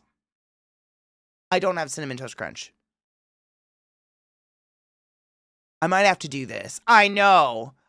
Cinnamon Toast Crunch is like a perfect cereal, though. It's so hard to go wrong with Cinnamon Toast Crunch. Like, that's a cereal I can't keep in the house because I eat the whole, like, when I want it, you know, you're like, oh, I think I'm in the mood for cereal. That's a whole box situation. That's not a, what's the human's portion of cereal? Oh, is it a third of a cup? Excellent. That's how much Cinnamon Toast Crunch will appease me. No, you sit down with that box at a table and you just, it's the best. But crunch that, oh man. We can't, wait, Knives, which part? Was it bastardizing your fluffernutter? Mixing, oh my God, Sarah. My sister and I just recently when I was visiting my family got in like a fight with my mom about this because we were like, no, you started dating dad, our stepdad, and so we would go stay at his house and our older brothers would say, this is how you eat cereal, and they'd get out a fucking mixing bowl. It was so specifically this like seafoam green mixing bowl from a Tupperware, like a Tupperware official set. And he'd have the bag cereal that you'd have to do this motherfucker with, and you'd fill it all the way. And then what he would do, and I'm not kidding you, I wish I had a bowl. Like, if this is the top of the bowl, you put your hand over the cereal, and you pour the milk in the crack between your fingers, and then the cereal can't rise above the edge of the bowl. Do you remember this shit? And you would pour the milk until you see it, and then you could let your hand go, and it would just go... And then it was like the cereal bowl cheat code. Okay. Just us? Really, Knives? I was going to say, I would hope it, honestly, considering that, like, you're quite adventurous. If me being adventurous with food is what broke us up, I would be very questioned. I would have heavy questions. Heavy, like, what the fuck? That would be the first one. What? Really? That was it? That's the hill? Okay. Okay. Sure. Right? A fluffernutter? And no shit, I have to tell you, Knives is the one who introduced me to fluffernutter this past year. Was it like last year?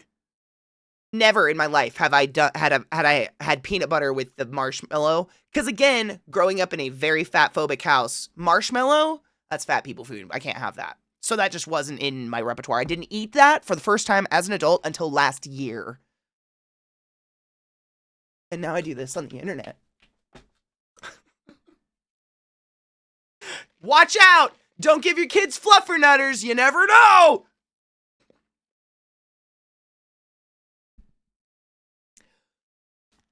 I'll crunch your cinnamon toast, bitch. I'll lick the cinnamon off her toast. Watch me go. It's a whole box situation is the truest thing I'll hear all day. Man, sometimes facts just need to be spit. Another one that I said the other day that a lot of people rang true with, I'm a 2-hour girl. Like, there is very little in this world that I will enjoy for more than 2 hours. So if I tell someone like, hey, do you want to go get a bite to eat and day drink? It's 2 hours max, man, and I'm ready to go again. Go somewhere else. Doesn't have to be home, but I'm ready to do something else. And someone was like, holy shit, being a 2-hour girl, that like really slammed. I'm like, yeah. I need people to know that because a lot of people don't, like myself, I very much avoid outings with people because I'm like, this is going to be an all-day affair. You're going to keep me in one place doing one thing for like 8 hours. And I don't want to do that. Ever. I'd rather die. I have like, I have this 2-hour mental cutoff where my brain's like, okay, I'm checked. Let's go. Time to do something new. Want to walk? Anything? But it's like, that's the max. I'm not going to sit somewhere for more than 2 hours. I'm going to change what the fuck I'm doing. Something like that. But, yeah, I'm glad I'm not the only person that's kind of that 2-hour bitch. I just physically can't enjoy anything over 2 hours. And over 3 hours, I resent you for making me be there.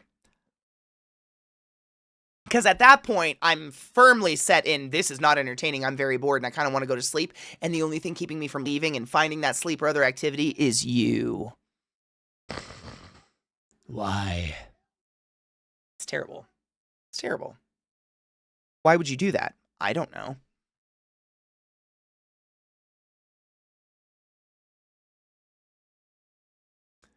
Did he wash the hand first? Wait, which hand? This is a safe place. We're safe here. You need fluff to eat a fluffernutter, marshmallow fluff, and lots of peanut butter. Is that a song? I heard that in my life. Rave music is different because every song is a restart in my head. It's why I don't like songs over 5 minutes. Seriously, if you can't say it in under 5 minutes, my brain goes boop, boop, boop, boop, and I've checked out and I've already started to do something new in my head. But every song is a restart. Like that 1 second of silence, my brain goes, huh? What's happening? Oh, bitch, I do Burning Man. What is Burning Man if not a 9-day rave in the desert? Not on drugs.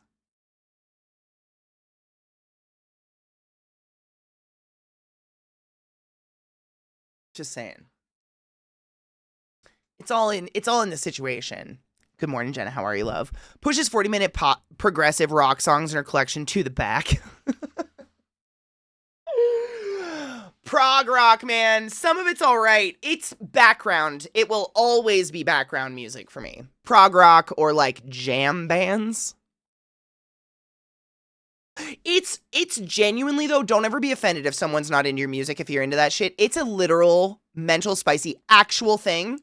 I've asked multiple therapists and psychiatrists about it this time and one teacher because I took a cognitive psychology class. It's an actual thing with a truly diagnosed ADHD brain, aka a brain that does not produce naturally the right amount of serotonin and dopamine to function as a human. Therefore, we are medicated and in therapy and getting help for this kind of thing. In someone's brain like that, literally, it's something that happens where we are chronically understimulated. So my example of this was I went to a therapist in high school because my mom thought I was on drugs and shit because I couldn't stop falling asleep in class. And I would fall asleep for like 30 seconds, maybe. But in that 30 seconds, a teacher could push me out of my desk and I would dead fall on the ground before I woke up. And after that 30 seconds, all of a sudden, it was my restart, by the way, if you're not picking up on that. That's that restart of a new song. That was my brain going, nope, can't do it. And we've rebooted. Is there something new in the room maybe oh, we're still bored. But it's actually a thing. And I went to a therapist about it because my mom thought I was on drugs. And I'm like, I'm not on drugs. I can't help it. I get plenty of sleep at night. The teacher's really fucking boring. I don't know why. I fall asleep almost on cue the exact same time in the exact same class every fucking day. And I could literally be holding my face like this and go unconscious and then just come back. And it's literally a brain restart. It's actually a chemical thing going on. So very unfortunately, most activities that last over 45 minutes, actually 2 hours is being excessively generous with an ADHD person, over 45 minutes, it could be literally the most fun I've ever had in my entire life. Like I could just be like I could be at a theme park. My brain is done. She's done. It's like eating too much of a good meal. I'm over it. So I need that mental restart. So that whether that's going back to my hotel room for 30 minutes and then coming back out or whatever, it's literally like turning it on and off again. And it starts you over on like a new page. It's very odd. I don't know, but it's real. So don't ever take it personal. It's very real and we can't do anything about it other than explain it to people, hope they're empathetic and hope they don't interpret their own bullshit. They don't project and interpret what's going on with me as their own bullshit, i.e. like, well, I must be boring because you can't stop falling asleep. Me being like, you're not boring at all. Well, I must be because you keep falling asleep. All right, you've obviously got some shit you need to work out. That's not on us. I'm here. We need fireworks and boom, bang, bing all the time to keep our brains going. Like, how many of you are diagnosed ADHD and have at least 2 monitors playing at least 2 streamers, a YouTube video, and a game at the same time? And you've got your phone right next to you, and you've got your little adult fidget toy, aka your pot, or your vape, your 1, 2, 3, 4 beverages, and a zucchini. That was a restart. That was a head restart.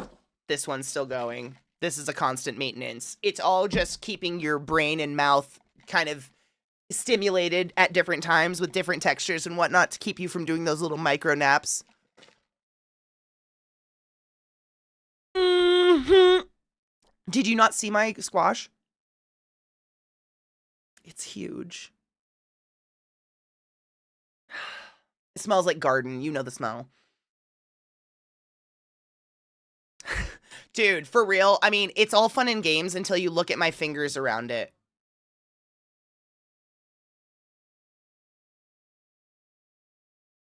Even that part.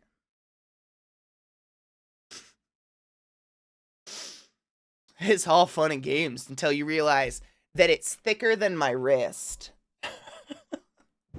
Is this? What? No. No.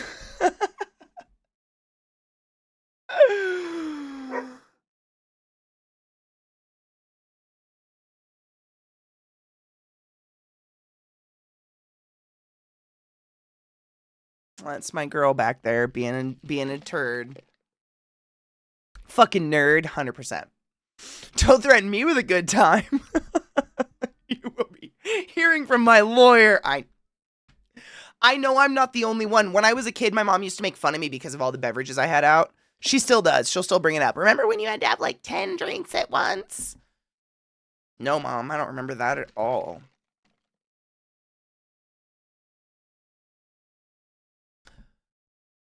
Ooh, Viata, I'm so excited for you. Viata is getting a little nubbin taken off of her finger tomorrow. She had a bone spur after her finger got crushed. It's my theory it's a bone spur. Finger got crushed and the bump wouldn't go away. So that's getting removed tomorrow. So I'll be cheersing all day to Viata and happy hopes for, I mean, it's her fucking finger. And let's be real, it's an important one. How do you drive without this finger? I don't know. Physically, no idea. It might be the most important finger. I don't know. It's our number one. It's how we tell everyone they're number one in our lives. Cheers.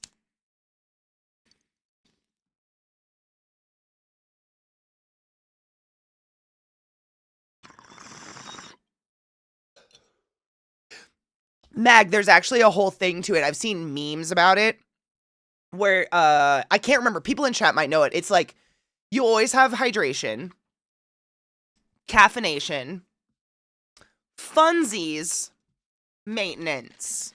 So like the sippy kind of, there should be a monster thrown in here, but I try not to hit monsters until noon at least. So this is my sippy. This is my I'm a good girl and I'm hydrating. This one had some sugar in it, and this one was just to bring me to life. You know what I'm saying? They want me to stop smoking pot at midnight? Oh, God. Hopefully you have an early morning surgery. Make them give you an early morning surgery.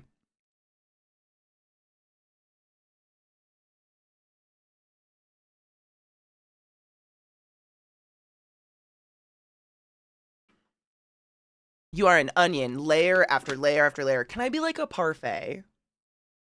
Onions make people cry, and I only do that on Sundays.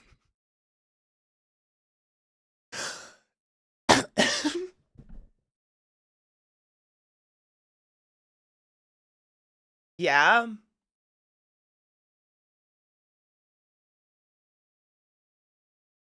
Shut up. It's fine. I want to see some Slay the Princess. Do I still have it? Oh, please say I do. Of course I still do, but did I leave it installed?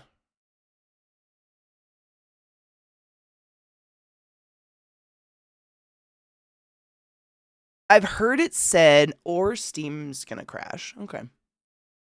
Fuck you back.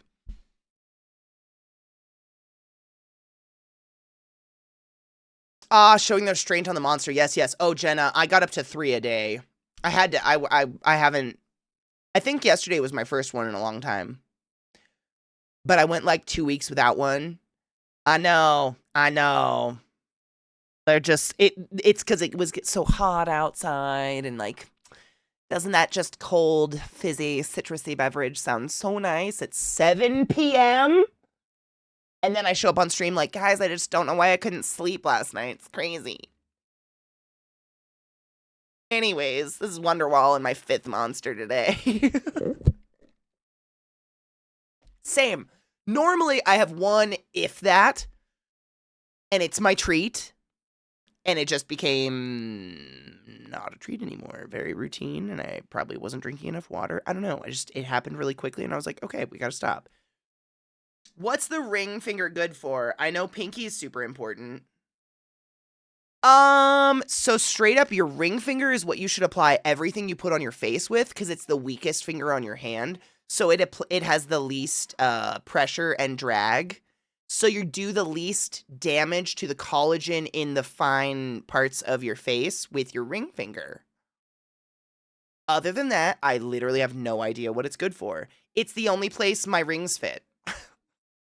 I have 2 rings in this world, and they don't fit on any other finger. Ironically. Other than that, I can do this. Guitar players, I guess. If you play guitar, you probably want this finger, right?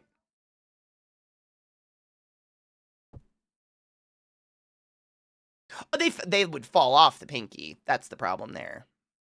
Like, they're too big. You know? That's danger sauce. I just don't want to resize my rings. I don't care enough about jewelry. I've heard it said that the first finger is actually the most redundant. The second finger can do the same stuff as well as its own stuff. If you have to lose a finger, choose the first one, not the pinky. I don't know if I would. My first finger is my only finger that doesn't do this. That doesn't do like the weird loose joint. My first finger is the only finger I have like full control of. But my other ones are all like crooked and shit and do this. I don't know. That might be individual. Because this is just such a useless, like, what do I do with this? It's just a floppy. I don't know what the pinky's for, though. Like, what does that do either? I guess we kind of use them all though, right? We probably just are not cognizant of our finger usage. Should we all start tracking how often a finger is used? Jenna, and that's appropriate. And that's like, I do these giant iced coffees because I just fill it full of ice and oat milk, and then it's like a normal coffee, but in this gigantic thing, so I can sip on it for a really long time, because otherwise, it's literally just, it's the ADHD thing of just wanting to have a beverage all the time. And so you really don't realize that half your beverages are caffeine laden and you're giving yourself a borderline heart attack, because most of us are probably like self-medicating, you know? I have no idea what my ring size is. How do you even know? Why would you even know a ring size? Is that like the finger, your finger? Why would one know that? I have no idea. 12, maybe me too. Is it the size of my feet? Then I'd be a 9. Pinkies hold shit in your hand. Pinkies, I mean, I feel like they're all doing something all the time. I don't know. I think I just want to keep my fingers. Yeah.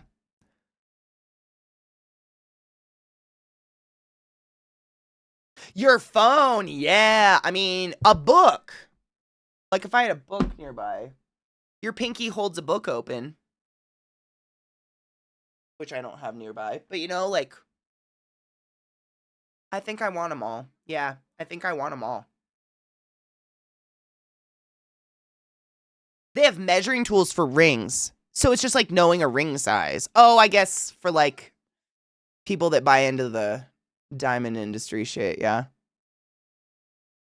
I've never thought in my life about buying a ring, let alone needing to know a size of a finger. What a weird concept. I mean, not weird, but just like weird that I didn't even... Yeah, I guess. If you're going to spend like $20,000 on a fucking ring.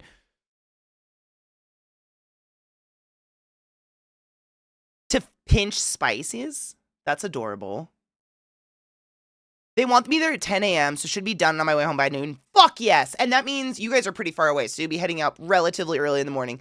So, like, realistically speaking, like, the hours of sobriety will be little, and you're gonna walk away with some good painkillers because they're cutting your finger open, right? I had a buddy born without thumbs?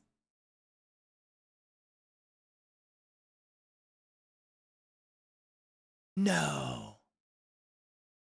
They just put his pointer finger where his... Stop it. Stop. Stop it. Wait, no, it'd be like... Stop it. What? That doesn't feel normal. But yeah.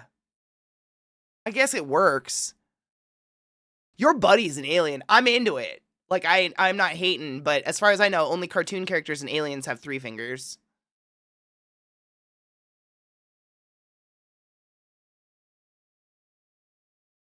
Song reminds me, apparently people are pissed and calling Billie Eilish queer baiting because she's...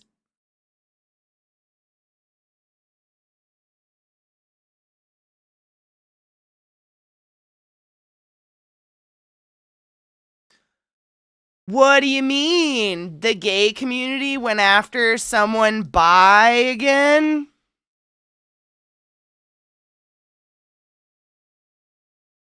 Crazy. Why is it what? Yeah, oh no. Anyways. You know what baits my queer ass? Billy. Just out there being hot. She's just really pretty. And my gay ass is like, wow, she's really pretty. She didn't have to sing about Charlie XCX's panties for that to happen. My God. But literally, I'm pretty sure that every single one of us here who identifies outside of the regular spectrum of like gay or straight, at some point it has been pointed out to us that there's no way we can be insert whatever we are here because we're currently in a cis straight representing relationship.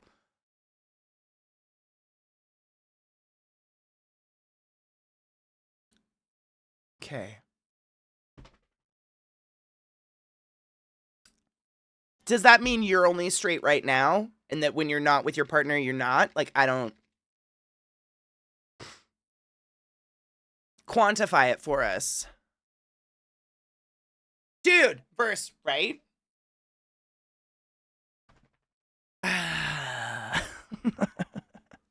Hi, it me.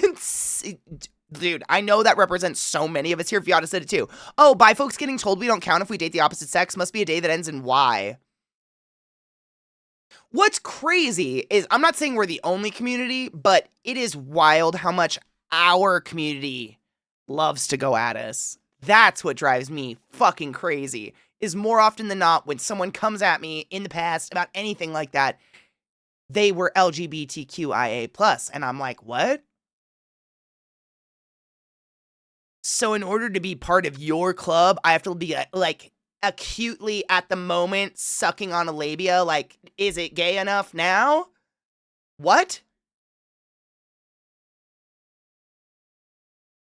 I don't know what to do. This was me holding an ass. I don't know.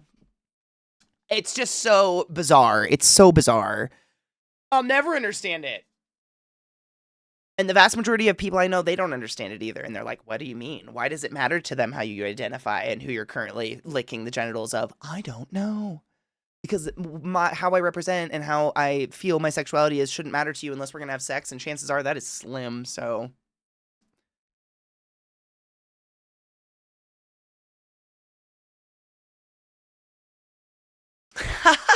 Buy pan, get it from both sides. In more ways than one. Hail Satan.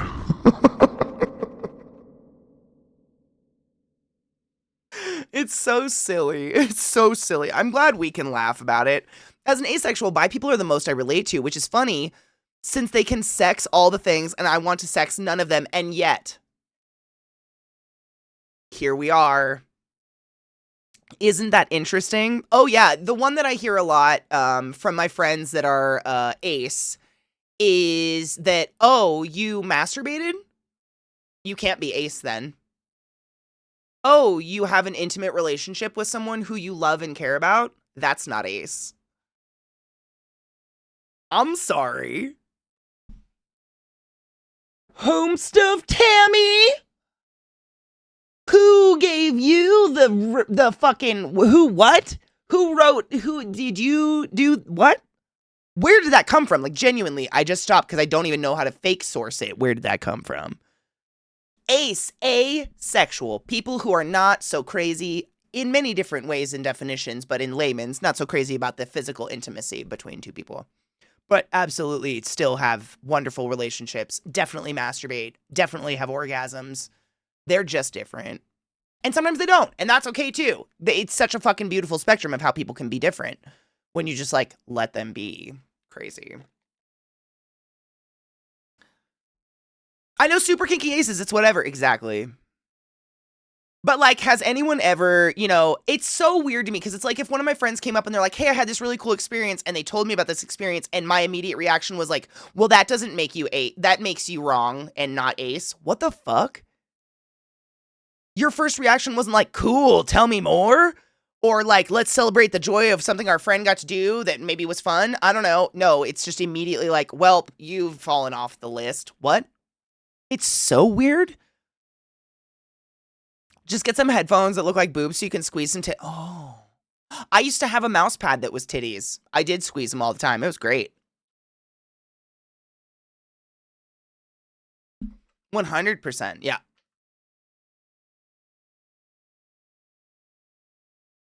A lot of gatekeeping out there. It's real weird how exclusive some people want to be. You're bi? How are you bi if you're dating a guy? I eat salad. Does that mean I'm a vegetarian? Keep it up, Chad, and I'll fuck your girlfriend.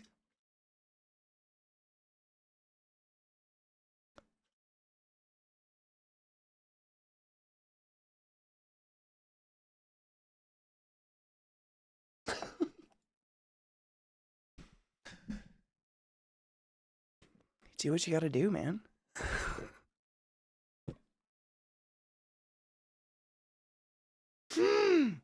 Oh, what a wet drippiness you've just put all over my body. Hi, bud. Thank you. He likes to drink water and then immediately come over and lick my leg somewhere to eliminate the water taste out of his mouth. What are you up to? Hi. You're really cute. What are you doing, bub? You want to come hang out? Oh, you are so Ooh, Burr. Come here. Hi, bud. Good morning. Thank you. How are you today? Good. I don't feel too hot. I appreciate your support. Please keep my shirt on. Thank you. I'm not gay, but my boyfriend is. Transition for dysphoria? Nah. Transition so I have my own pair of emotional support boobs everywhere I go? Fucking A. Guys, I'm stressed. Leave me alone. Oh, okay. Sometimes we're very serious about the snuggle we need and we demand it. It's okay.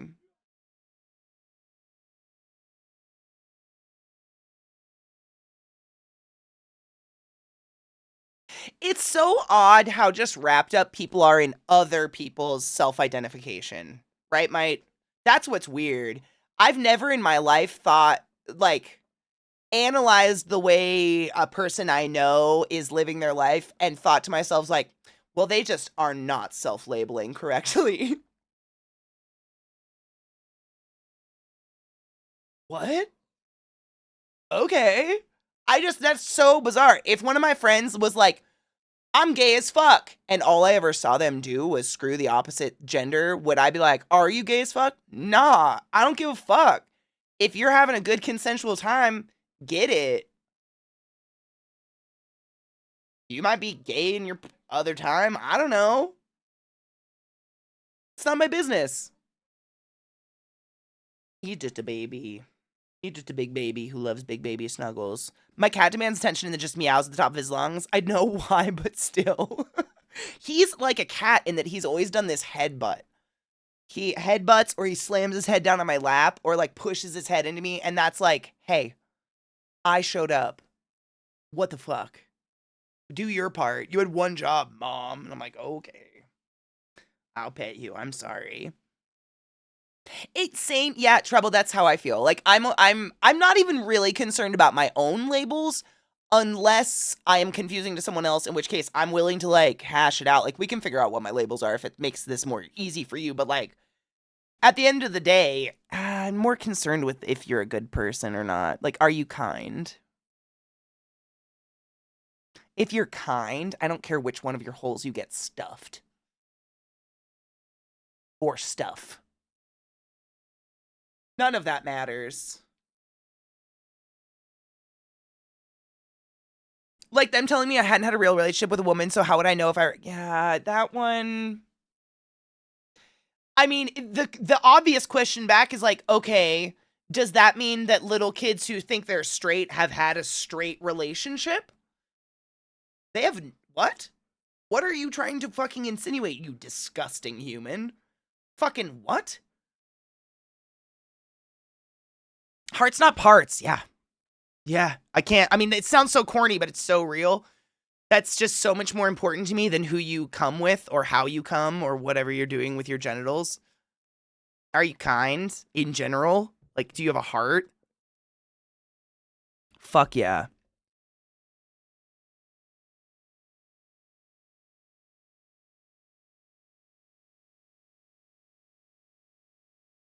I just received a notice. It reads, fuck who you want consensually. Who the fuck cares? Also send money for tacos.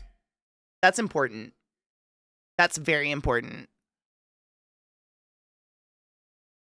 Well, no, because straight is adorable. Fucking idiots. Fucking idiots. Seriously. Fuck yeah, how are you gonna fuck off, Fiata? The argument should be, how do you know you're not gay until you're in a gay relationship? I love that. That's an even better comeback. How do you know you're not gay if you've never tasted poos? Here. I'll wait.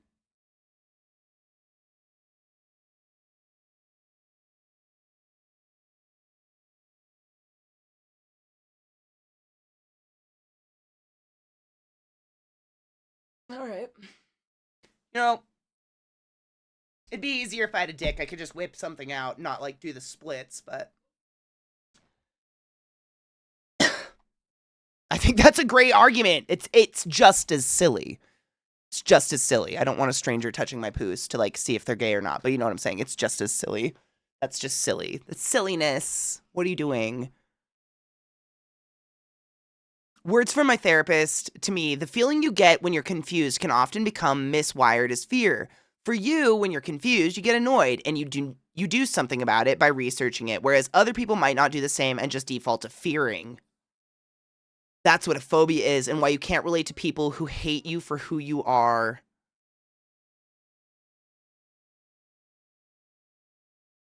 God damn you, therapist, and your words.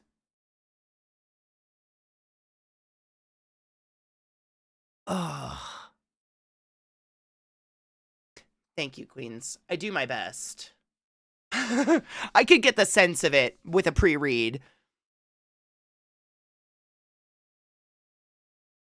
Yeah, the only people we should gatekeep out of our community is bigots. Yeah. Racists, bigots, people unreasonably hateful for no reason.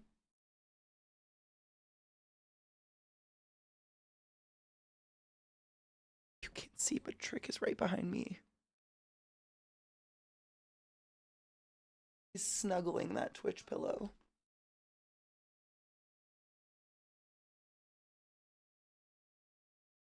That's my sweet boy. What up, Zoe?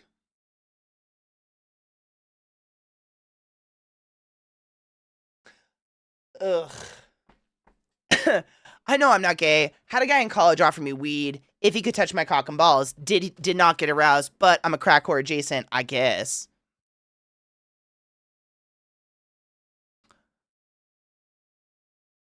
I mean, I never straight up was like, I'll touch your penis for your weed. But I was like, yeah, I'll come back to your dorm room if you say you have a bong. You know? To each their fucking own. Yeah, live and let live. Be consensual adults. All that, you know. The usual. I think we need to take our second break of the day because my dogs are being weird. My Steam is being weird too. It froze and I was restarting it. I don't know what to do about that. I wish I felt better and had the energy to fix it. 2 rods for 1. Hello.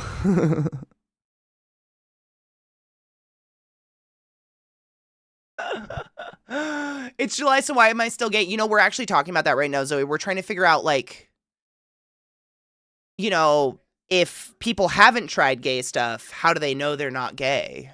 How do you know you're straight if you haven't gargled a knob? Be right back. Gotta pee. Think about it. Man, I feel like a crap. I grew that. I mean, technically, the ground and the plant did all the work. I just kind of like stared at it for a long period of time, but there's like 10 on there this size. It's a good pepper, but I touched the stem, which means my fingers are probably spicy now. It smells spicy, damn it. Spicy and wonderful, though, at the same time. Straight to jail. Dude, Steam.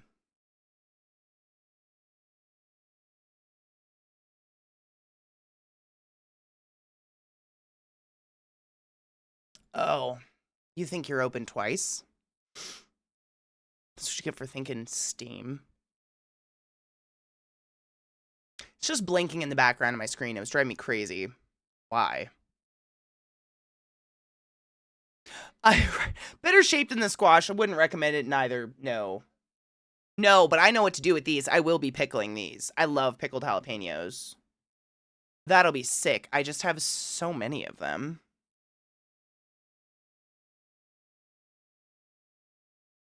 Spicy Fingers band name. I think it was Zach told me a story where he was like these close to thinking that someone had cheated on him before he realized that he had just touched his penis after handling jalapenos. Like, I think that's funny.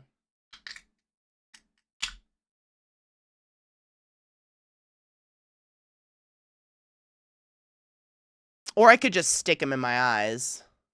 They already sting. The inside of my nose stings. My sinuses sting.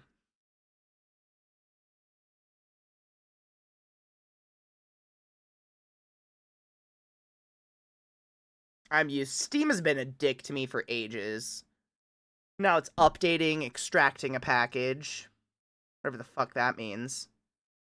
Steam didn't have an update. It pretends it has an update every time I shut the fucking program down. I swear to God. It's like, oh shit, she knows what's up. She force crashed us 7 times in one day. Let's pretend there was an update. Yeah, there's a fucking update. We're updating. I don't fucking think so.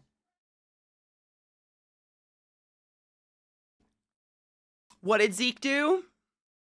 Oh, the spicy finger thing? Yeah, you'll have to ask him about it. It's a pretty funny story, actually. I don't remember. Is Slay the Princess? I have to read a bunch. That's my I don't want to read out loud. I can't remember. It's been a while. Sick.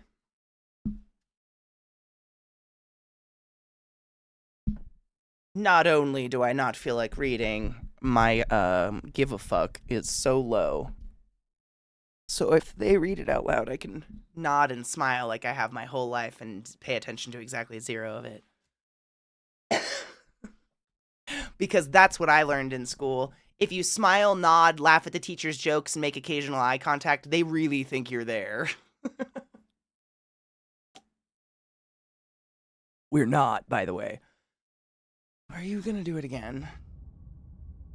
Stop! Steam! Depending on how I feel tomorrow, we can go through more perspectives or something or whatever. Try to find another perspective because I did do the save at the... I guess I have the save. We could just slay her without talking and sitting with her, or we can sit and slay, etc. I need to go, like, soak my face or something. I feel like shit. I feel like shit. I don't know. I'm really hoping I'm not sick. So I'm gonna go sleep right there and put a movie on. But me too. I'm hoping if I just like put myself to bed, this will clear up because my face, it sucks. I hate this. Oh, so that's it. See, and I have both of those saves. So tomorrow we can see what happens if we just stab her without sitting with her first. And then there were a couple other things. I think it was like sit with her and then just stab her right away. There was a couple other things. I'm going to take some cold medicine, sinus medication. I know I have sinus medicine.